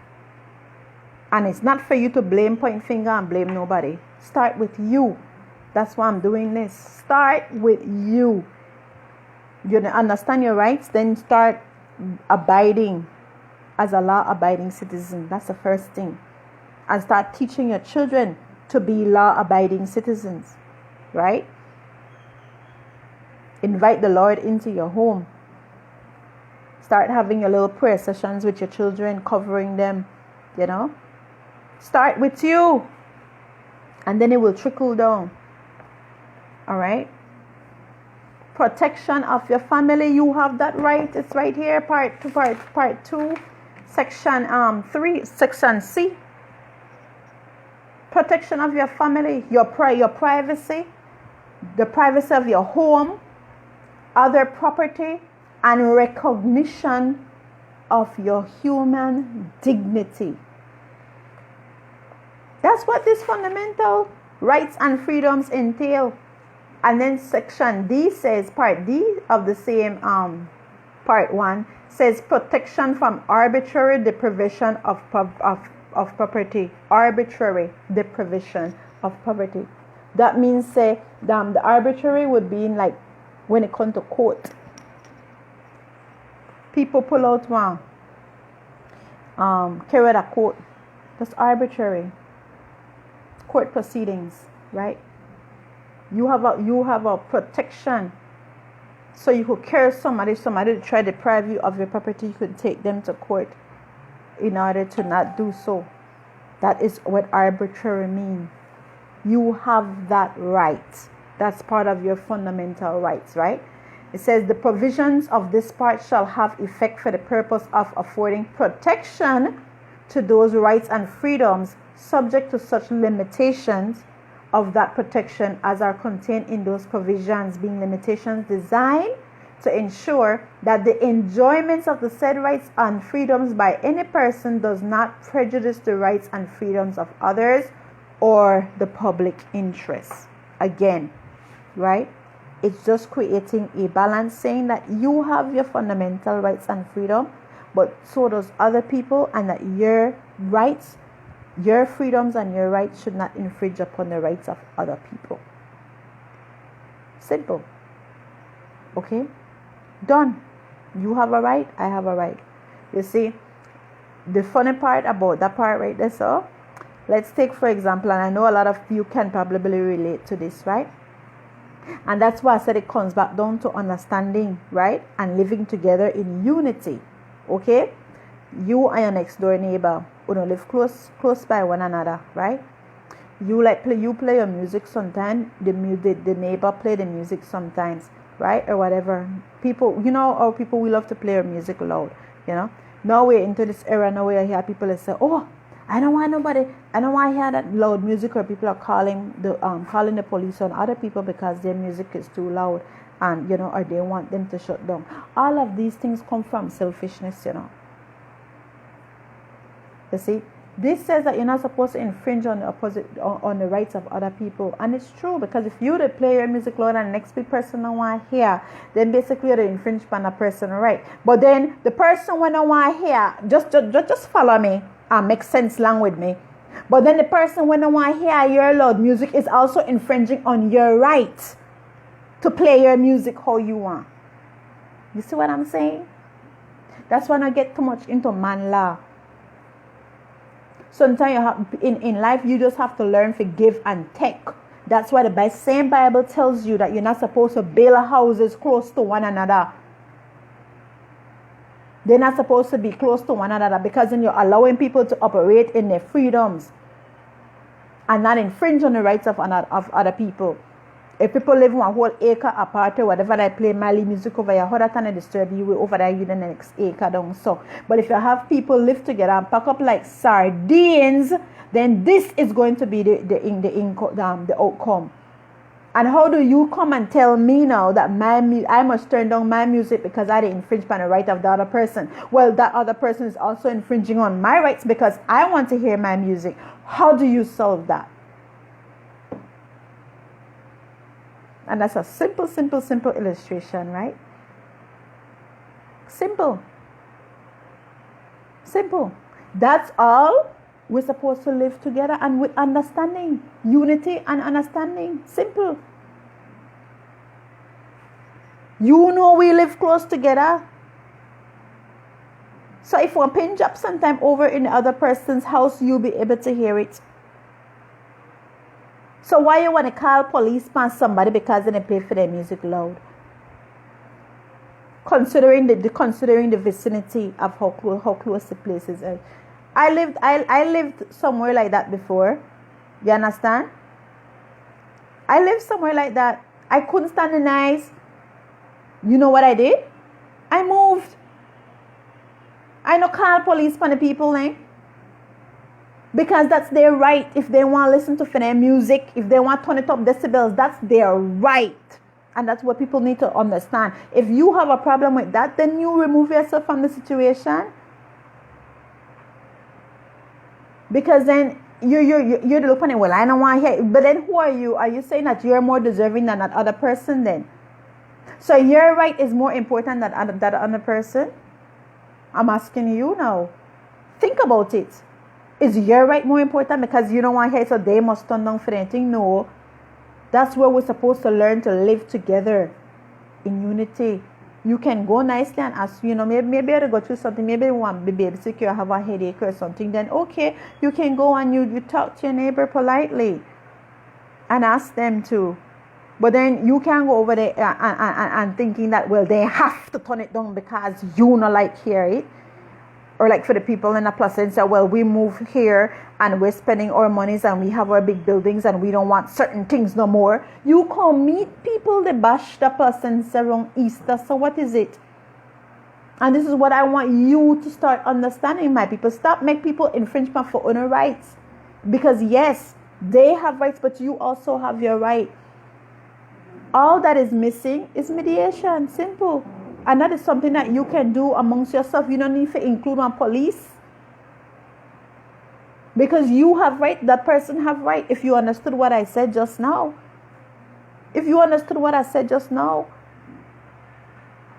Well, I going to call police for my neighbor for because they play the music loud. We shouldn't have even lived so close in the first place. Hello? They shouldn't have us pack up like sardine. You're going for a piece of land and they want to give you a leave 50 by 75 and everything. They're so close to each other. They did that. All of that is a design. It's set up like that. So how can you not infringe on somebody's right? Please tell me how. How? If you have a little argument in your house, your neighbor here, how? How can you not infringe? How is it possible? We could take common sense, take sense out of nonsense. Alright? I'm saying just start using your head and think.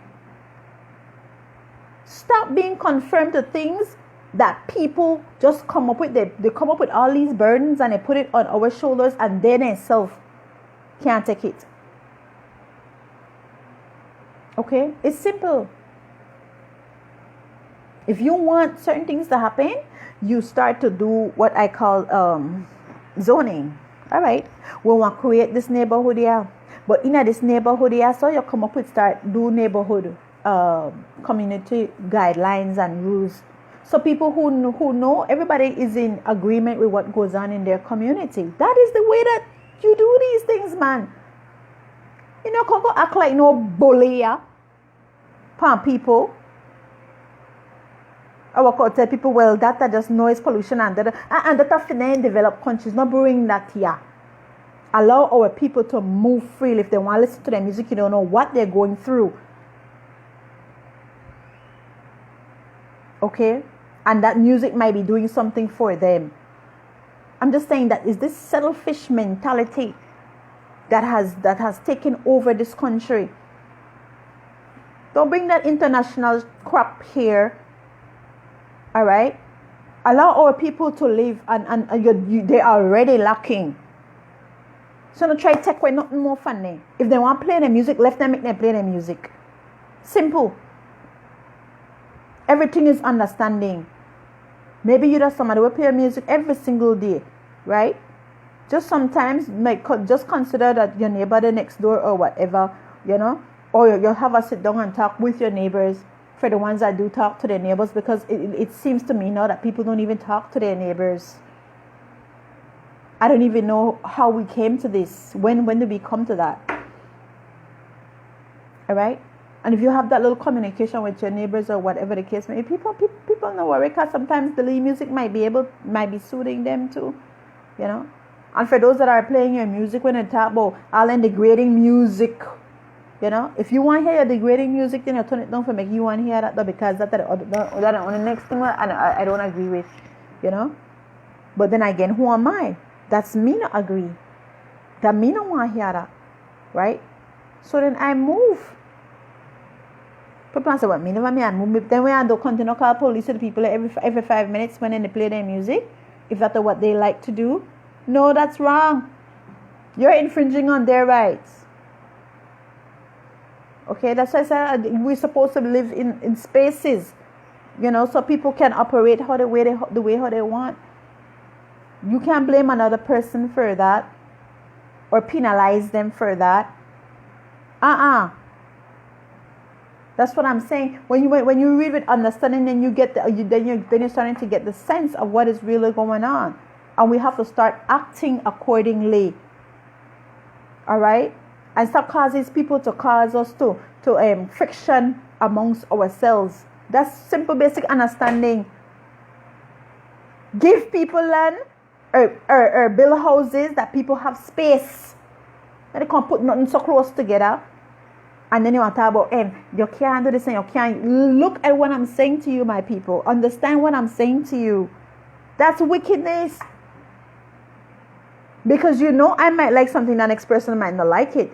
They might like something I might not like. You see, or I might like. You see what I'm saying? Don't look at the issue. There's something that caused that issue. Deal with the causes of the issue. That's what I'm saying. Deal with the causes of the issues. All right? No, I move into a neighborhood where, okay, thank you. Exactly, space of people. Exactly. But they don't do that. And they know there's a reason why the Bible tells you that you should not build houses. Let me get you that verse again. And that's what I'm saying for those people that come on, they're not really just thinking this. I'm talking about the Constitution, but because the Constitution is founded on principles giving God supremacy in this land, that makes his word supreme. And this Constitution was enacted and written based on his principles, his words, right? So if it's based on that, then we're supposed to use his word. That's why you hear me bringing up these verses here and there. All right? Let me show you that. Let me tell you which verse that was. Joining houses. I think that was in the Old Testament. Joining houses or build. I think it was. Let me say build houses. Am I giving you the verse? But you see, we don't read our Bibles because as soon as you hear about Bible, you get to think about church. You don't have to be in a church to sit down and read your Bible. Read it. There's a lot of wisdom in there that you'll get. But you think I learn a lot of? You think I just smart, born intelligent? No, I read my Bible, so nobody can tell me nothing. Except you to tell me about that. And again, there is no confusion in God's word. Honestly, there is no confusion in it. I tell you, there really is none. There's no confusion. You know part of the confusion that come in? When people want to turn and twist it for their own, for their own benefit. When they want to twist and interpret it for their own benefit or for lawlessness, because he said this, but they never, and you can't take it. So, and they're doing it because they want to operate in lawlessness. So they will twist it and turn it all kind of way, and that's where the confusion come in. But there is no confusion in God's word, none. You sit down, spend time, and every so often pick up on each chapter and read it. All right, building houses, they will not live in them. Therefore, and they will build houses and dwell in them. They will plant vineyards. Where is that? Live safety. They will live in safety when I inflict punishment on all their neighbors. Another one there. Close. Let me see. Build houses together. I have to find it because I will take down my stories and was it in the? I wonder if it's in the end. It might be in the Apocrypha, But I'll find you the verse. It says that when you're building, that houses are not supposed to be joined together. That's what it is, joined together. You're not supposed to do that to prevent these same issues here. So then, if when they do that, they cause a problem. So then, it's the people that's building is a problem. The laws that's governing how people build is a problem. That is a problem. So you're trying to penalize people now for that? You crazy? Go back to the laws. Stop to give people 50 by 75 and 100 by 100 land. Give them 1 acre of land. Or make it big enough that they're spaced. They have space separate from each other. So they're able to be them. Simple. That's not our problem. And that's why I'm sharing this with you, so you have a different understanding. And maybe if something like that comes up, I use the music as an example because it's so simple, and you can, I hope you get the concept behind what I'm saying, because it's really the concept I want you to get, right? It's a concept that you can't infringing on somebody else's freedom would be infringing on yours too. So where's the balance? How do you strike the balance? You see what I'm saying? So it's something that we have to consider. All right? Protection from arbitrary. Like I said, you have the right to court action if somebody's trying to take away your property and stuff. I spoke earlier about protection. And your protection, you have the right to protect yourself, right? Anybody coming into your property. The minister the other day, one of the ministers shot a thief, supposed to be thief, There's somebody that he found on his property. Well, my problem with that is that if the man done the flee, why you want to shut off her? And if you're going to shoot, then you don't shoot to kill. If you don't do a warning shot and the man done the run, well, the man done the run. You already know who it is.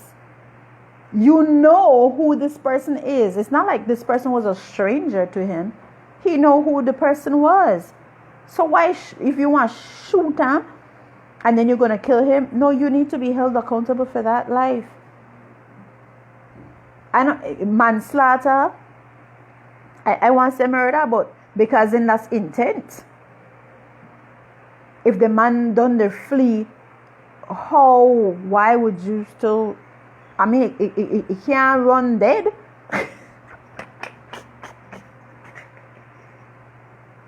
The man can't done dead and still run. You understand? So if you already shot him, my point before you even get to the shooting part, this is somebody you know. So really, you didn't even have to shoot him. You already identified who the person was. You know who the person was. So you could have just let the authorities know so that they could have picked up the person and dealt with him according to the law. So then therefore to me that's really murder. Maybe not the first, maybe the third degree, but it's murder. He's fleeing. And you know the person, you know that's no stranger, so you know that who. So and from what I understand, is that somebody that come to your house, so you know that who. So you never have to shut the man for killer. So from the moment you did that intentionally, and you ought to be charged for murder. No business that who you. But I'm saying that he had a firearm to protect him on his property, and he used that to kill a man, to take a man's life. And under this law, this constitution says that that's fine. Because you have a right to protect yourself, and he is on private property. But that was part of the conscience coming. That's what I'm saying. You can't just take law literally with everything. Because you have to leave room for people to exercise free will and for them to use their conscience. See, it tells you that you're supposed to operate, freedom of conscience. Have your conscience operate. So if that man is dead because he wanted him to die, so then there should be a prosecution. This I don't know rocket scientists take to figure that out. If you have wisdom, I know rocket scientists there. Because the man no one dead the walk. You know what I mean? He can't dead and the run the same thing. That's the best way I can put it, right? And if you don't, he said he fired warning shot. Warning shot for what? The man wasn't attacking you, because you can't attack and run at the same time. How is that possible? How is that possible? Can you attack and run at the same time? Like simultaneously do this, you attack but you run? Like, how is that possible? Either they attack you where you would fire the warning shot, as in, hey, stay back, or it run fire and you know why you get away, so shut up. But you could have shot him somewhere where he didn't have to die.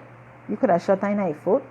Because then if you have gun, then you need then you ought to be on a range, learning how to shoot properly, and how to not miss your target, because then you won't end up to take innocent lives. So getting a gun is not just going and get a gun. It's getting a gun and knowing how to use a gun. And apparently, I don't want to say, but maybe the good minister don't know how to use the gun, so he should not have a licensed weapon. I'm not a liar. I'm not a liar, guys. I'm not a liar. I just have common sense, and I read my Bible a lot. God give me wisdom. Simple. That not take a rocket scientist to figure that out. Okay? And I don't want to hear nothing about, but they depend on private property. That does not give you the right to kill somebody. That does not give you the right, because they're on your property, especially for stealing. Because you know what the Bible says about stealing? if the man can't thief something, he said if a thief is found, right, that what you're supposed to do, the thief is supposed to repay you, I think 7 times, up to 7 times more than what. So if you take dollar fine, if you give back $7, something like that. Okay, that's how you deal with stealing. And because and it says, no, this is what I'm telling you. I like to read with understanding, and that's why I look at things from all aspects. The Bible also tells you that the thief is caught stealing because he's hungry.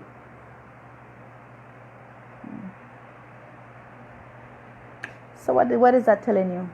That morning, Daniela. Morning, Daniela. What the thief is, what is that telling you about a thief? I know they're telling you that people don't just go and steal, but it's telling you something about a thief. That majority of the time a person steals because of lack. Of lacking. But if he steals because he lack, you're not thrown in a jail for 1 year, 2, 3, 4, 5 years because he stole something. Because he is in need, like the lady, if they're in the shop for Pampers or for food, baby food or food. Even if the money in the thief, I'm not to tell you that it is okay to steal, because one of the commandments says thou shalt not steal. But if you steal, and if you steal because you're hungry, then you're caught, then you are just supposed to repay. You're supposed to pay back more than what you stole.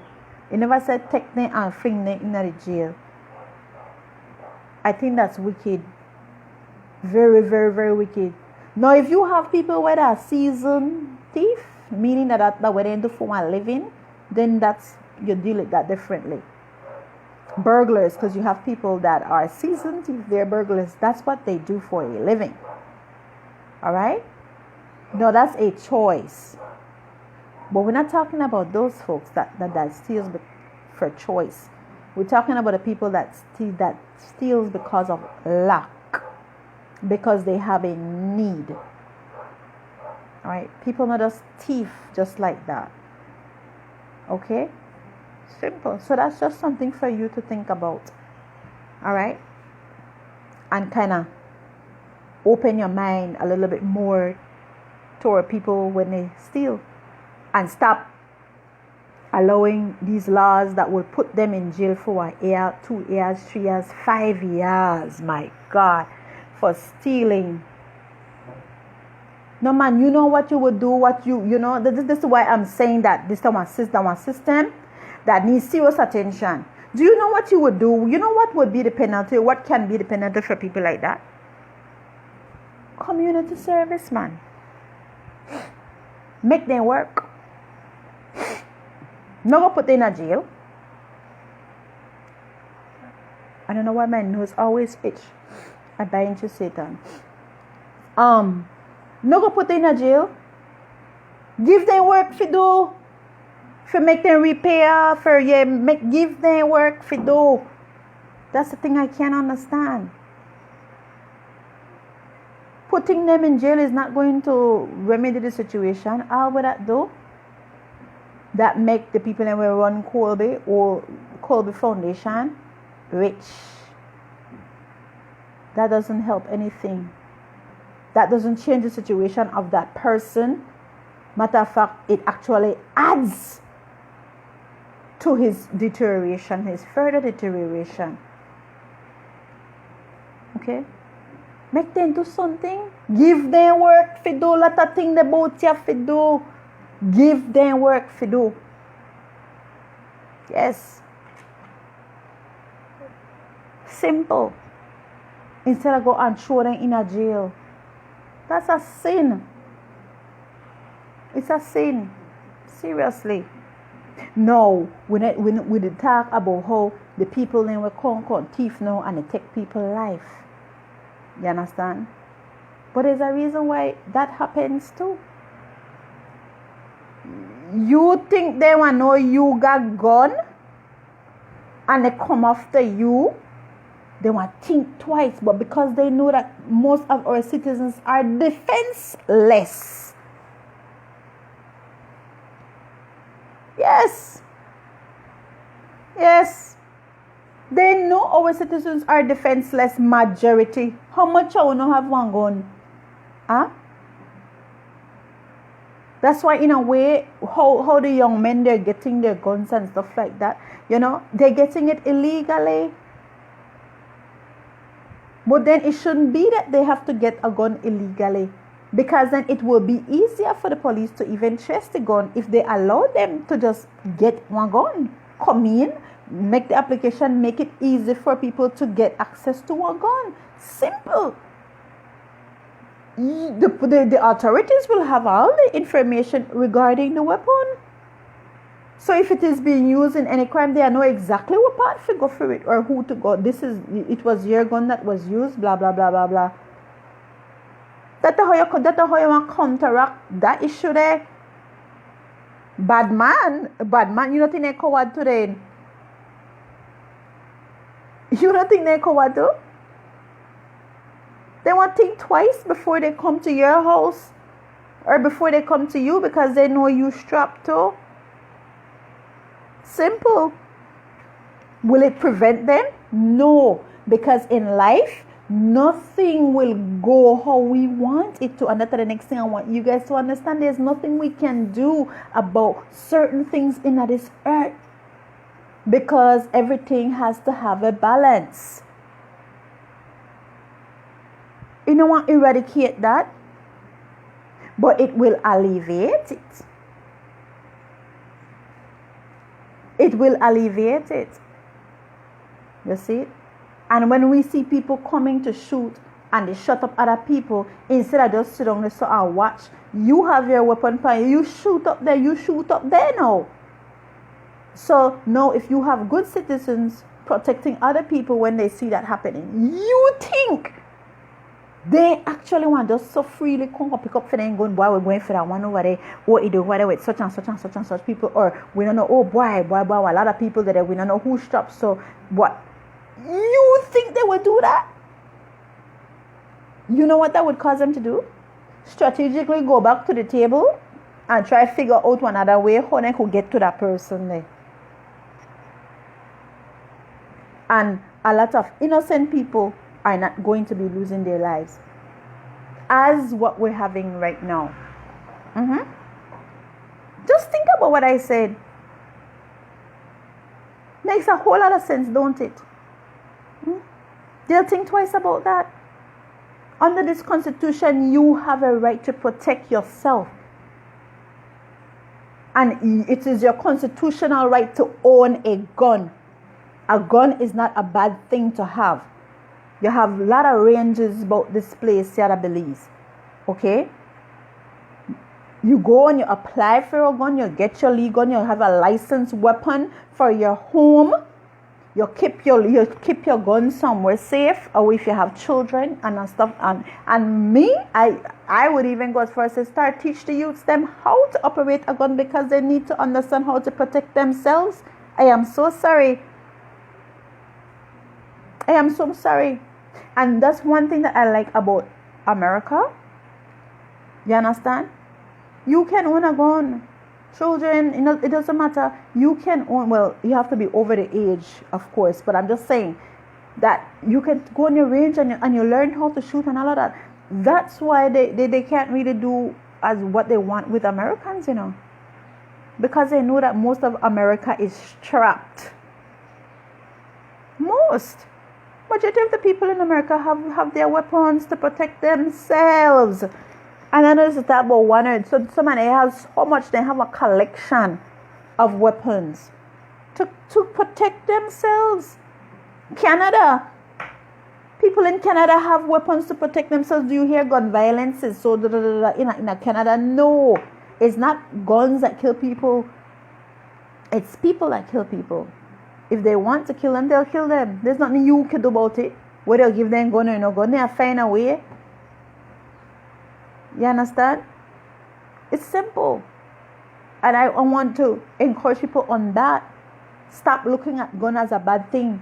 One day you will need one. The way how things is going, one day you will need one for your protection. You know, I'd want to see our citizens imagine, people, imagine Guatemala can invade we. Under the BDF then Gagona police. Majority of our people don't have guns and don't even know how to use them. Do you think that is wise? That's not wise. Nothing no wise about that. Nothing no wise about that. Guns, we supposed to be able to go and apply for your gun. You understand? And get your license and get your guns for your home and learn how to use it. We're supposed to. You can't just depend on police and BDF. Should something happen, it might not even mean an invasion from Guatemala. But the way how things look wrong this world, so soon with food shortage and all kind of thing, people want to, who knows, people want to try to come in your country, can't get food because their country don't have. Where you have to take the line stick and walk there when they got a big gun? You want to pick up the line stick and roll up there? Do you know that was how Africa, when the Europeans they went to Africa, do you know that was their advantage over the natives? Even when I'm in America, when they went there to the natives and the native Indians, how do you think they were able to kill out so much of the native Indians there? Because they had guns and the people did not. If they may throw down their bloody gun, see if the Native Americans may slaughter their backside. I'm giving you food for thought, something to think about, people. This is not about violence. This is about protection, preserving yourself, which this Constitution just said that you have a right to. Protection for his family, for his personal privacy, the privacy of his home and other property, and recognition of his human dignity. All right? Simple. You think saying what the Caucasian race could have just walk, the Europeans could have just walk over to America? You know how much? Do you know how many Native Americans were slaughtered? They did that because the Native Americans didn't have guns. They had spears. They had swords. They shot down their people. Okay? And then you're going to sit here and tell me that guns are not important? You're going to sit here and wait to be slaughtered? It's at the door. It is at the door. I'm so sorry. In Africa, when they went to collect the slaves, do you think that the people just come just like that? They had spears still and stuff. Do you think that could have stand up against their guns? Guns! No, don't listen to the noise. Check your change. Guns. You have your little sons, them. You know, when they reach the age and stuff and they start to be responsible, encourage them to get their gun, their licensed weapon, and go learn how to use it. Yes. I bet your man when they come out, they want to think twice when they're coming. Because they know that people are strapped. They have their protection. They're not just going to come they're not going to be as bold as they are right now. They're cowards themselves. You think they want to die? They don't want it. They don't want to die early. But they're picking down our children like bud because they know they're not protected. And even for the ones that do carry their gun and stuff like that, right? I'm saying, if they know that they're going to my yard, or basically they don't know who got gun right now because everybody could go get their gun. And if we take the mentality, well, if you're calling, they try to play crazy and start shut up, or we want to grab for we gun and we want to shut up your backside too. We no got beef. We don't have a problem. But we have a problem now because they know bullets don't have names. Bullets don't have names on them. So when you come and start to wheel your gun and they shut up, any one of those bullets could have my name if I'm in the environment or in the vicinity. So I want to take that as a threat to me. So you don't have to be shooting at me. I'm going to be shooting back at you too. And if majority of us develop that same mentality and start to get ourselves armed, you'll see different in this country. For the politicians, they behave different. I'm here to have you think. I know they have to just talking. I'm here to have you think so you can start act. It's about acting. This is a call to action. All my videos are call to action. I talk trying to explain certain things in our way, use examples and stuff so people can understand and can connect the dots, because I realize that not everybody have the same level of understanding, right?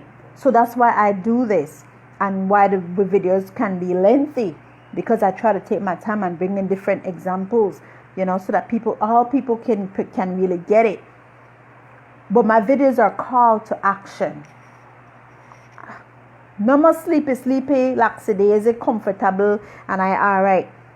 Because you want to get cooked right in your house. Dead right in your house. Like I said, the thing that I like to use is the toad, the frog in the frying pan. The heat is underneath you even now. Get the heck out of the frying pan and realize that you're in the frying pan. Get out of it while you can. Because the longer you sit down in the frying pan, the heat won't kill you. Okay? It's just that simple. We have our rights. Let's start operating in these rights and stop make people frighten you with everything. Fear, frighten. No, afraid for this, afraid for, and we're afraid for, you're not afraid for. Okay? Which is the Almighty. Your fear should be in the Almighty. But when you're not fear, you don't even regard Him. And that's why a lot of the things is happening right now. But you see, He's a fair God. Do you think I'm just here doing this on my own? You understand? He called me to do this. I only answer the call. Alright? Nothing happens just like that. Morning, Didi. Good morning, Tanisha. Nothing happens just like that. So this is a call to action for us to stop being lackadaisy and taking the stance that it doesn't matter. It's not me. I'm comfortable. Get uncomfortable. Get out the frying pan. All right. Start taking a new mentality on guns, on your privacy, on your fundamental freedoms, on your freedom of speech, on your freedom of expression. All right. Freedom of expression, very important, because if you're an artist, if you're a musician, a comedian, freedom of expression, if it's gone, you're under attack. You're under attack because then you're supposed to express. It's expression. But if we continue this, we're gonna have a country of babies. Everybody offended. Oh, and that one that said this, or this one looked at me wrong, or wrong meaning that they didn't like how you look at them, because you probably don't even see them, or maybe because they want you to see them and you don't see them. Where does it end? There is no laws that you can write to you understand? If you understood what I was telling you about the music, there is no laws to counteract that. Everything still comes back down to unity and understanding and living together as a people. Simple. There's no laws that you can write. So these people, they're getting in the government and writing essays and writing this and writing that. All they are doing is pretending to be gods. And who made them feel so? You. They got a bathroom just like you, and their shit stink just like yours. Blood flows from their veins just like you. You're cut their wrist, then bleed out just like you. Ain't nobody better or nobody more Do you know where the balance gets so? Knowledge. That's when the balance becomes like this. Knowledge. When you don't have knowledge and they do, that's when it's like this. Only thing in the world is knowledge. That's it. And they use that against you. That's it. So this is a call to action. Stop being lackadaisy. Every day, take only half an hour to start with. Gonna love up on the internet? Use the internet to get knowledge. Learn something about what you never learned before. You understand? Read up about guns, how they operate. For those of you that are of age, invest, save on the money. And like what Christ tell the man, right? I just told you about the verse, Luke 22. Let me go back to it again. Luke 22 verse 36. It starts from 35 and 36. Luke 22, 22, sorry. Luke 22 verse 35 and 36. Christ tell a man, if you do not have a sword, sell your clothes and go buy one. If you do not have one gun, sell on your clothes and go buy one. And go to the range, go learn how to shoot one gun to protect yourself. Because that's what people have. They don't have, people have machete and anything there.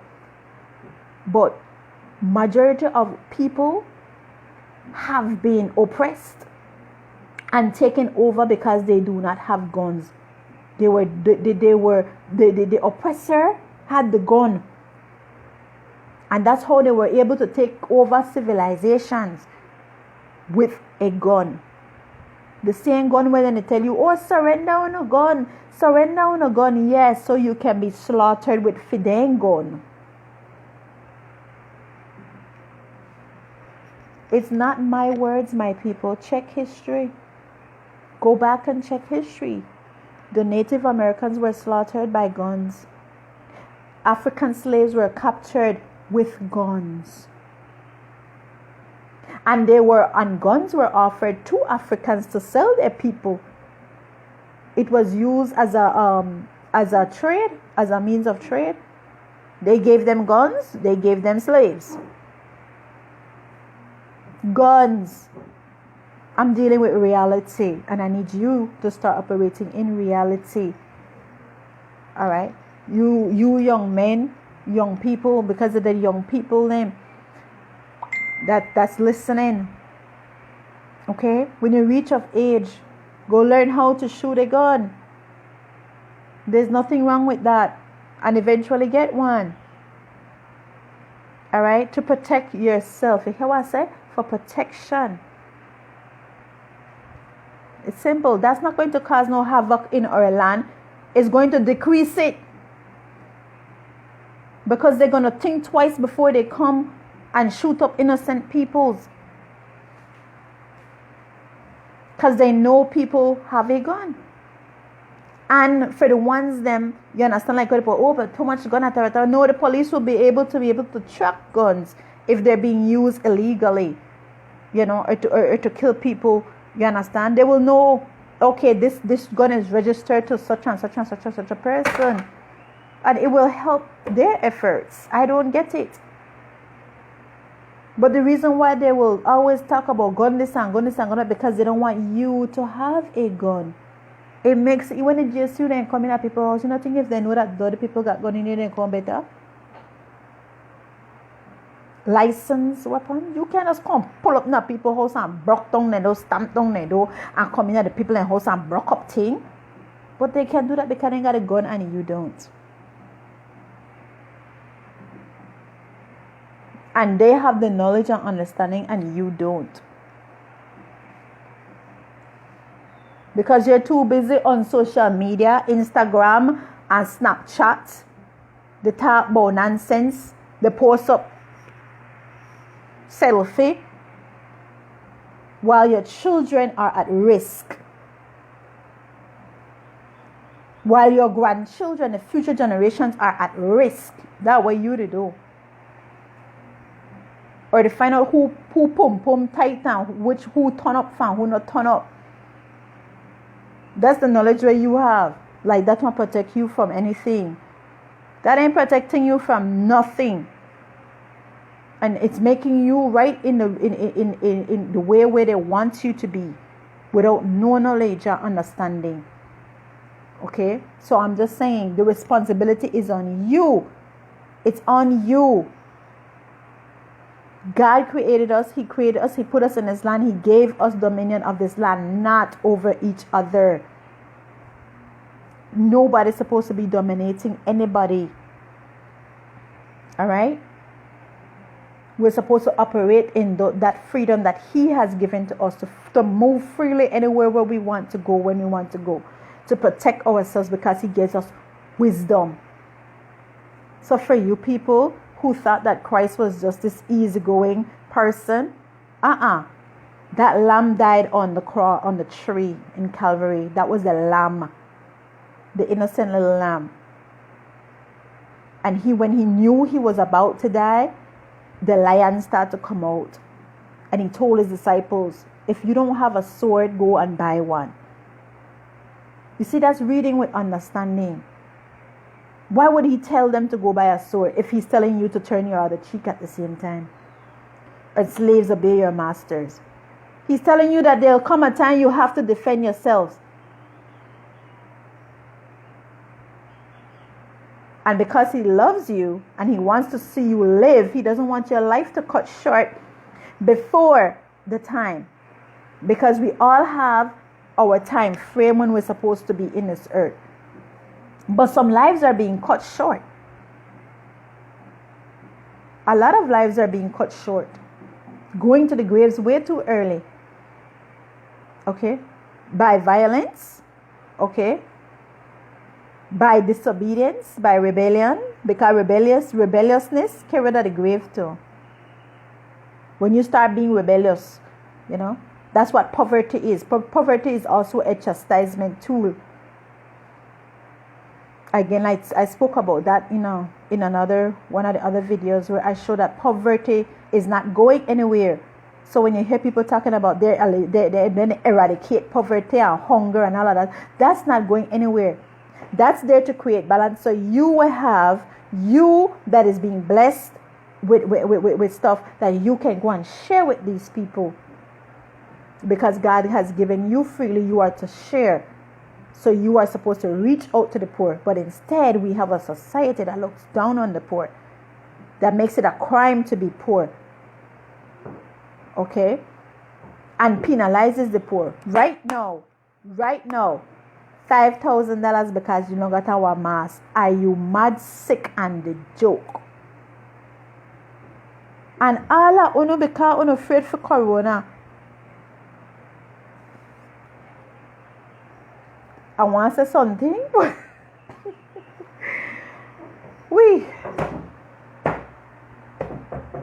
No, when it comes to the virus, people, I don't know, but we must know a special kind of people in all the country, because the coronavirus where I am in the sea, may circulate the Wuhan. He not there. So unless he care for he send for his nice cousin Coronisha, he must send for his nice cousin Coronisha over here. Because that the virus what I'm in the sea, and I was following it from the onset. Matter of fact, before even people were really even aware of what was going on, I was paying attention to that in Wuhan. Fan they roll out their 5G. And for those of you who have sense, you know this as a 5G, right? So to make the connections. And so Korea was the first one that rolled out their 5G. I'm not saying that there might not be a virus, I might not say that but I'm saying that we don't have corona, yeah, we got Coronisha. Really bit nicer. Or Coronel. Because I don't see nobody they drop. Me not see nobody they flutter and they drop. Me not see blood they come out and nobody knows. Me not see nobody they go through that. From what I saw, go back and check for yourself, people. All right? I'm just saying, you guys have the internet. Everybody have it, and on the phone all this. Stop waste time with foolishness. See what's happening on the international scene. Get knowledge. Learn something that you have never learned before. You only take only 15 to 30 minutes. Take out your phone and just search about anything. Just learn something. You know what I'm telling you to go learn about CERN, CERN. Go learn what CERN is. It's a hydro collider that is mixing.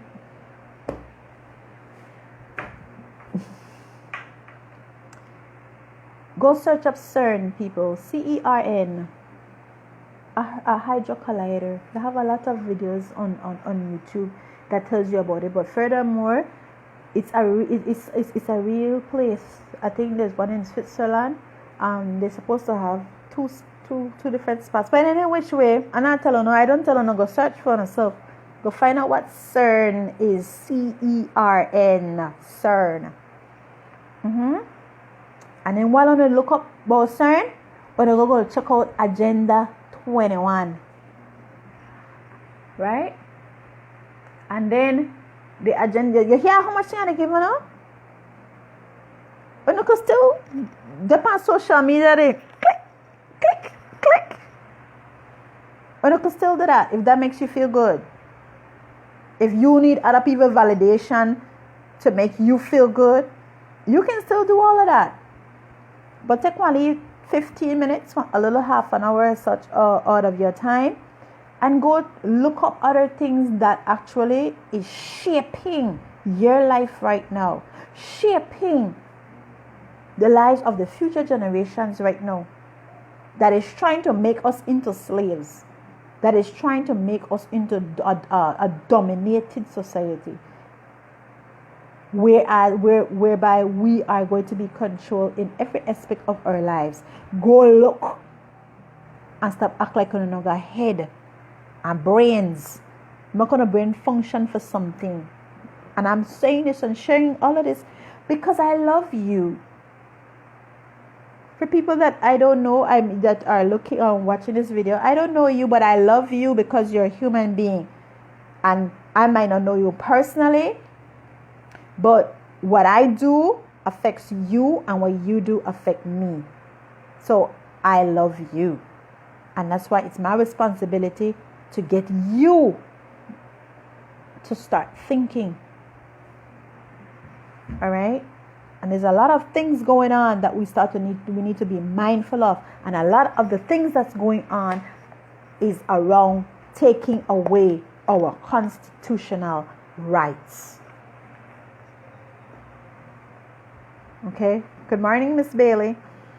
It's surrounded taking away our constitutional rights. If you're okay with it, my friend, no problem. Kudos to you.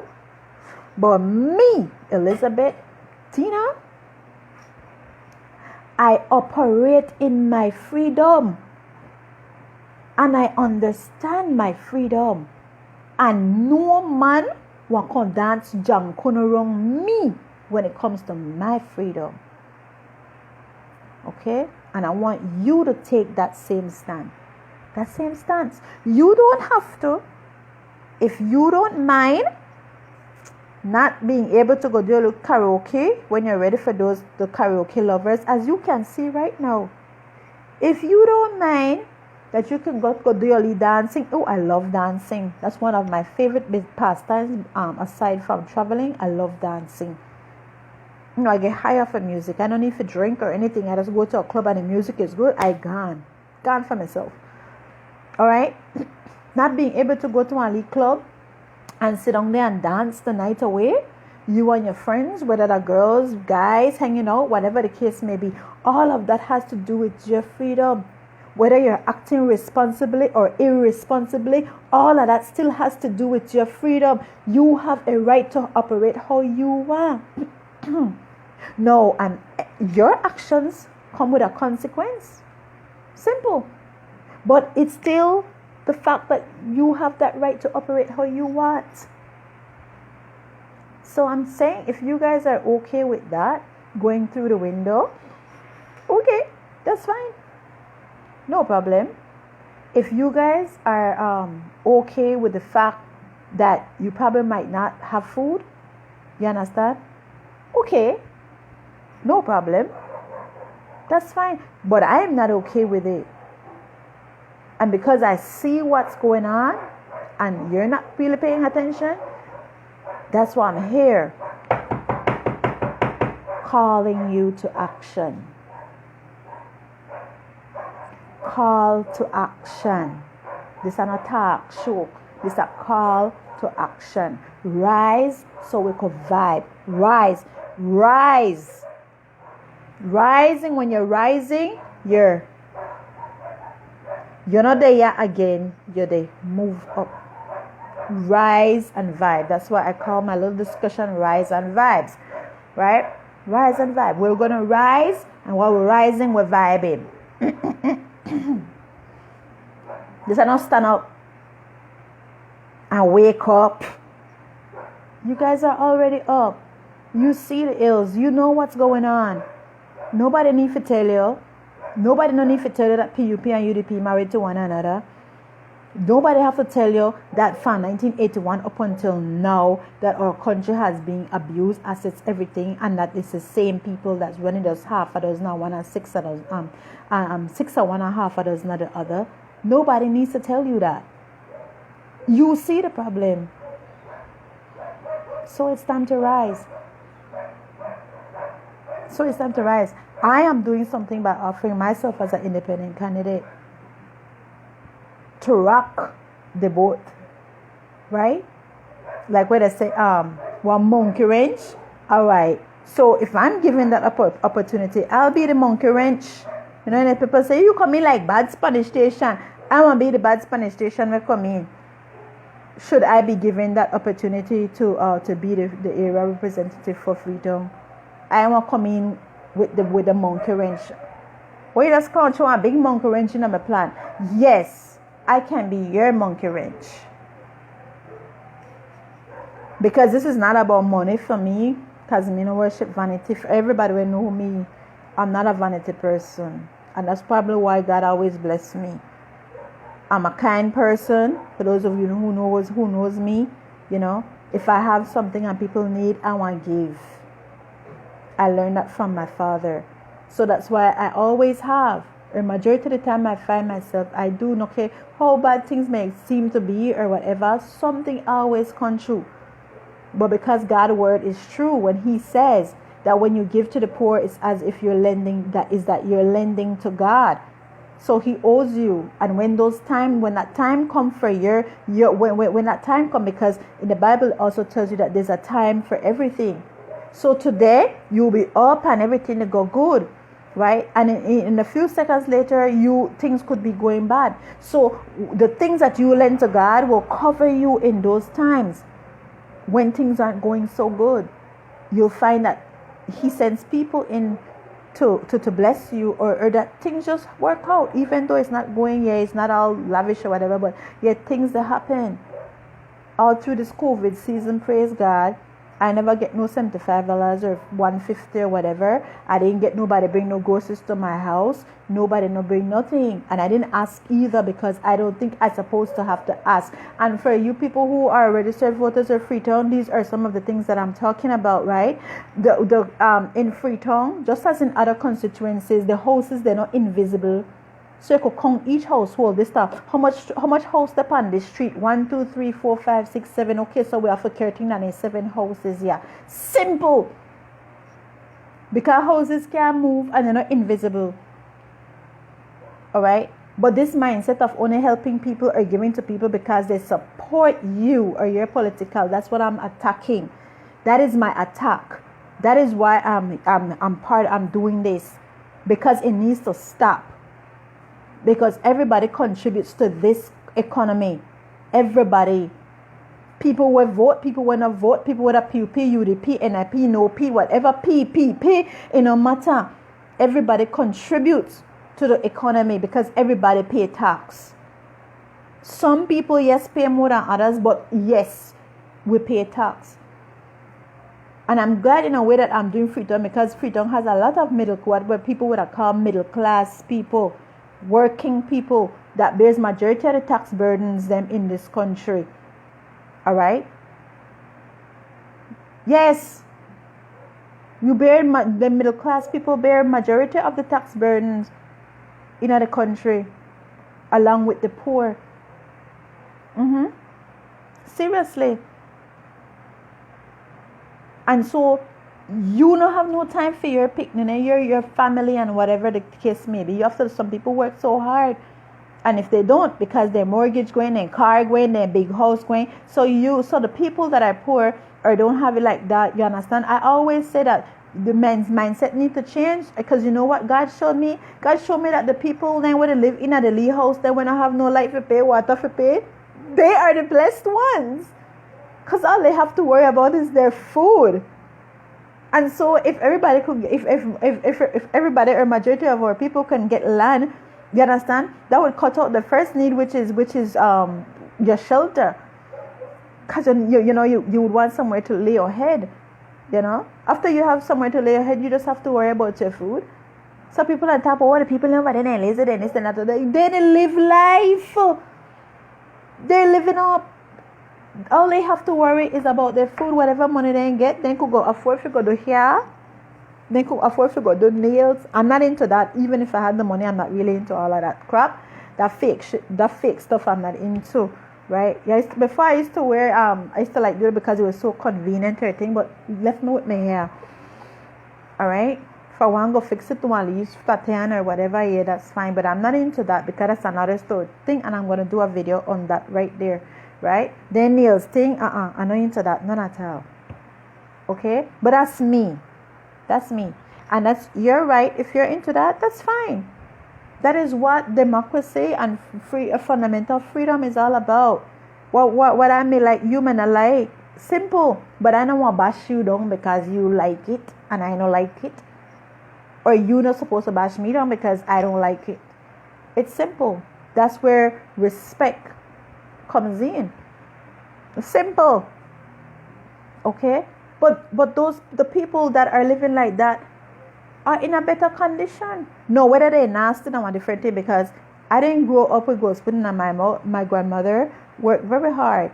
You understand? She used to clean homes and stuff, houses, and I know because I used to go with her. You understand? And our house was small. We lived in a small, for people that know us, we had my granny had a small house, my daddy have a small house, but it was clean. You could eat off of a wet floor. It was clean. For those of you that grew up, that's how I know about Carbonagos, because she used to have us scrubbing the steps inside of the house, have a scrub. Okay? It was clean. And we always had a plate of food to eat. Even if it's one meal for the day, we always had a hot plate of food. Not any nonsense where people feed picnic right now. Chips and biscuit, that was like a luxury. No, people, you guys are just giving your children chips and biscuit for snacks like there's no tomorrow, and not realizing what you're doing to those children. People born in the 70s and 80s and stuff, 60s, 70s and 80s will build good. Why? We were not afforded the things like that. That the kids of today have. That's why in my own house, everybody, I keep things simple. The same way how I raise up is the same way I keep it in my house, in my household for my children. For similarly that I never have to carry none in a hospital. Breastfeed. Nobody gonna drink no formula and no milk. My kids don't even drink milk. Like how people, get your vitamin D from the milk. You have to drink, or whatever vitamin is, second form, milk. Use a big cow to drink for their own milk. Again, common sense. The cow drink milk when they're a baby. Women have titty, breasts, to feed milk to babies. After a certain time, the children don't need milk anymore. So why in heaven's name do you see adults, big adults, to suck one woman breast for get breast milk? So what the backside be to drink milk for a cow for? I'm just saying that. That's me. So I don't drink milk. Go out in the sun. That is where we belong. In the sun, getting all your vitamins, energy, everything from the sun. Okay? Especially us melanated, carbonated people. Okay? Carbon. Melanin, carbon. Same thing. Alright? Of the darker complexion. The sun doesn't harm us. It actually is good for us. Alright? Go back to the greens, the herbs. You guys know we grow up on herbs, folks. What's up?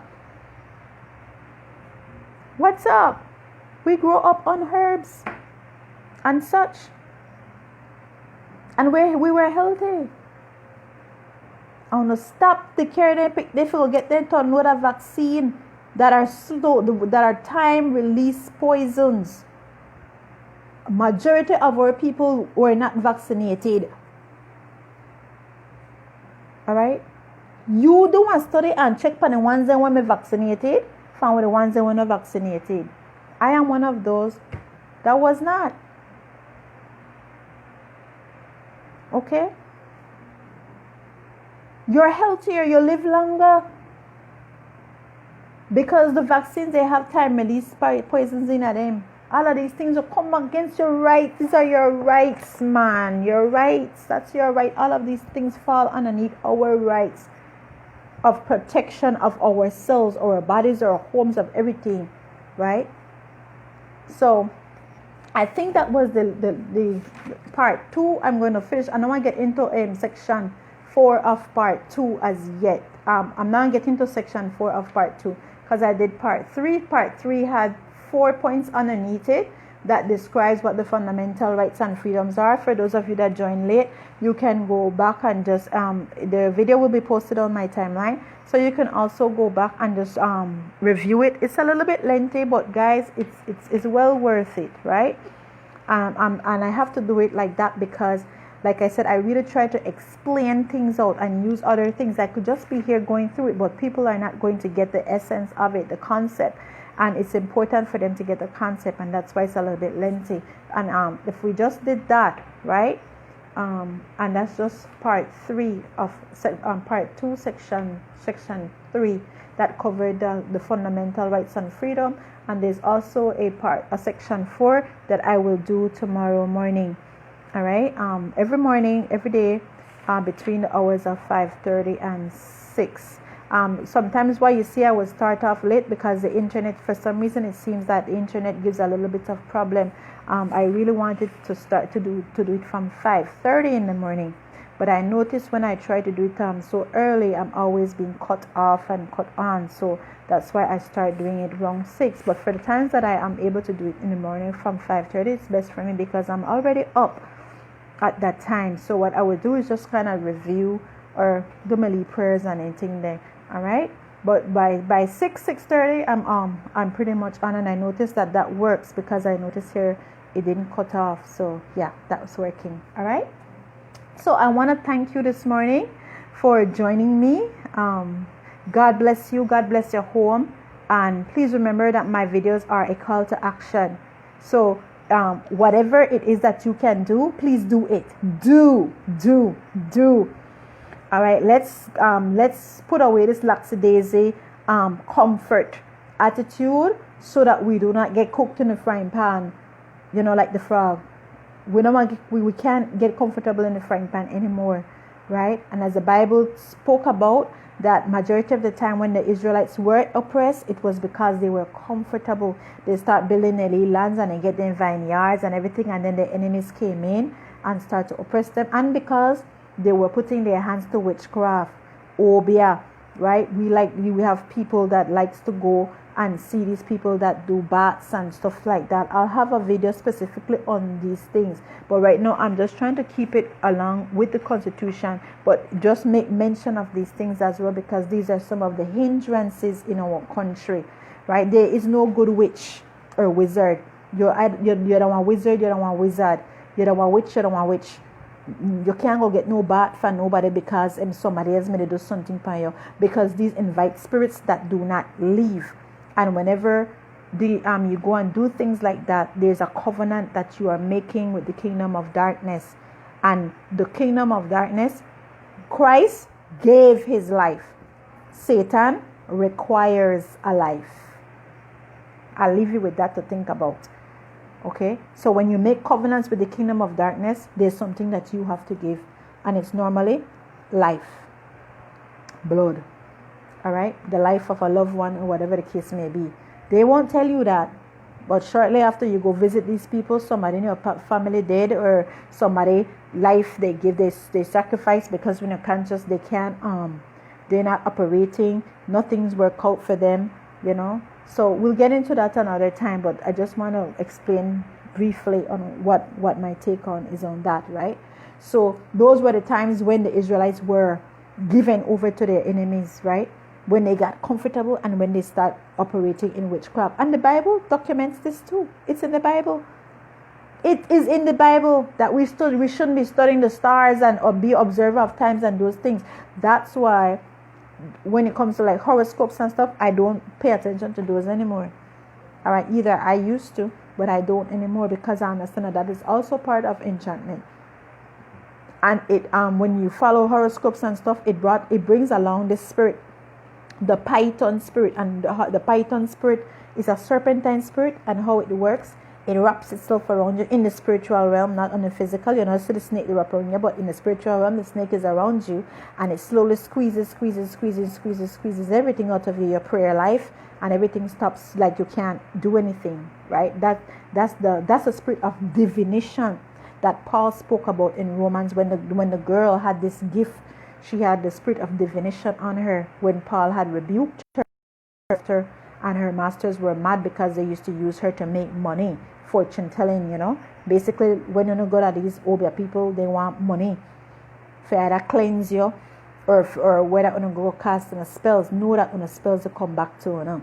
All right. So I'm just saying these things causes judgment in the land upon everybody, not just you where to do it. All right. So again, I want to thank you. All of these things that you hear me mentioning here, I will be doing. I have points on things, but right now I'm just focusing on finishing this constitution so that people we can understand our rights, right? And so that you can be able to move with that call to action, to act, and stop being lackadaisy. All right. So thank you again. Have a wonderful morning today. I pray that everything goes well with you this morning. Please be good to yourself and to others. All right. Do not leave out God. And remember, forgiveness is for you, not for the person you are forgiving. If you do not forgive other people, then God cannot forgive you, and you are not perfect. You are in need of forgiveness because you transgress the Most High's laws. So in order for him to forgive you, you have to be able to forgive other people. All right. So let go of bitterness, resentment, envy, and jealousy. All right. Make us start to do better. Do better. No more talking. Let's start act. All right. Have a beautiful day. Until tomorrow, when we will rise. Praise God for the people that are arising, whose eyes are open, and who God gave you the opportunity to be alive, because a lot of people did not make it this morning. A lot of people, even as I am speaking, are clinging on to their very breath of life. Okay, so if you are up and around, then that means God is not finished with you. You have work to do. All right, make it count. Don't take life for granted anymore. Okay, do what you can do today, because tomorrow is promised to no one. Appreciate people, appreciate life. Don't take people for granted. All right. So until tomorrow, keep rising so we can vibes. Have a beautiful day.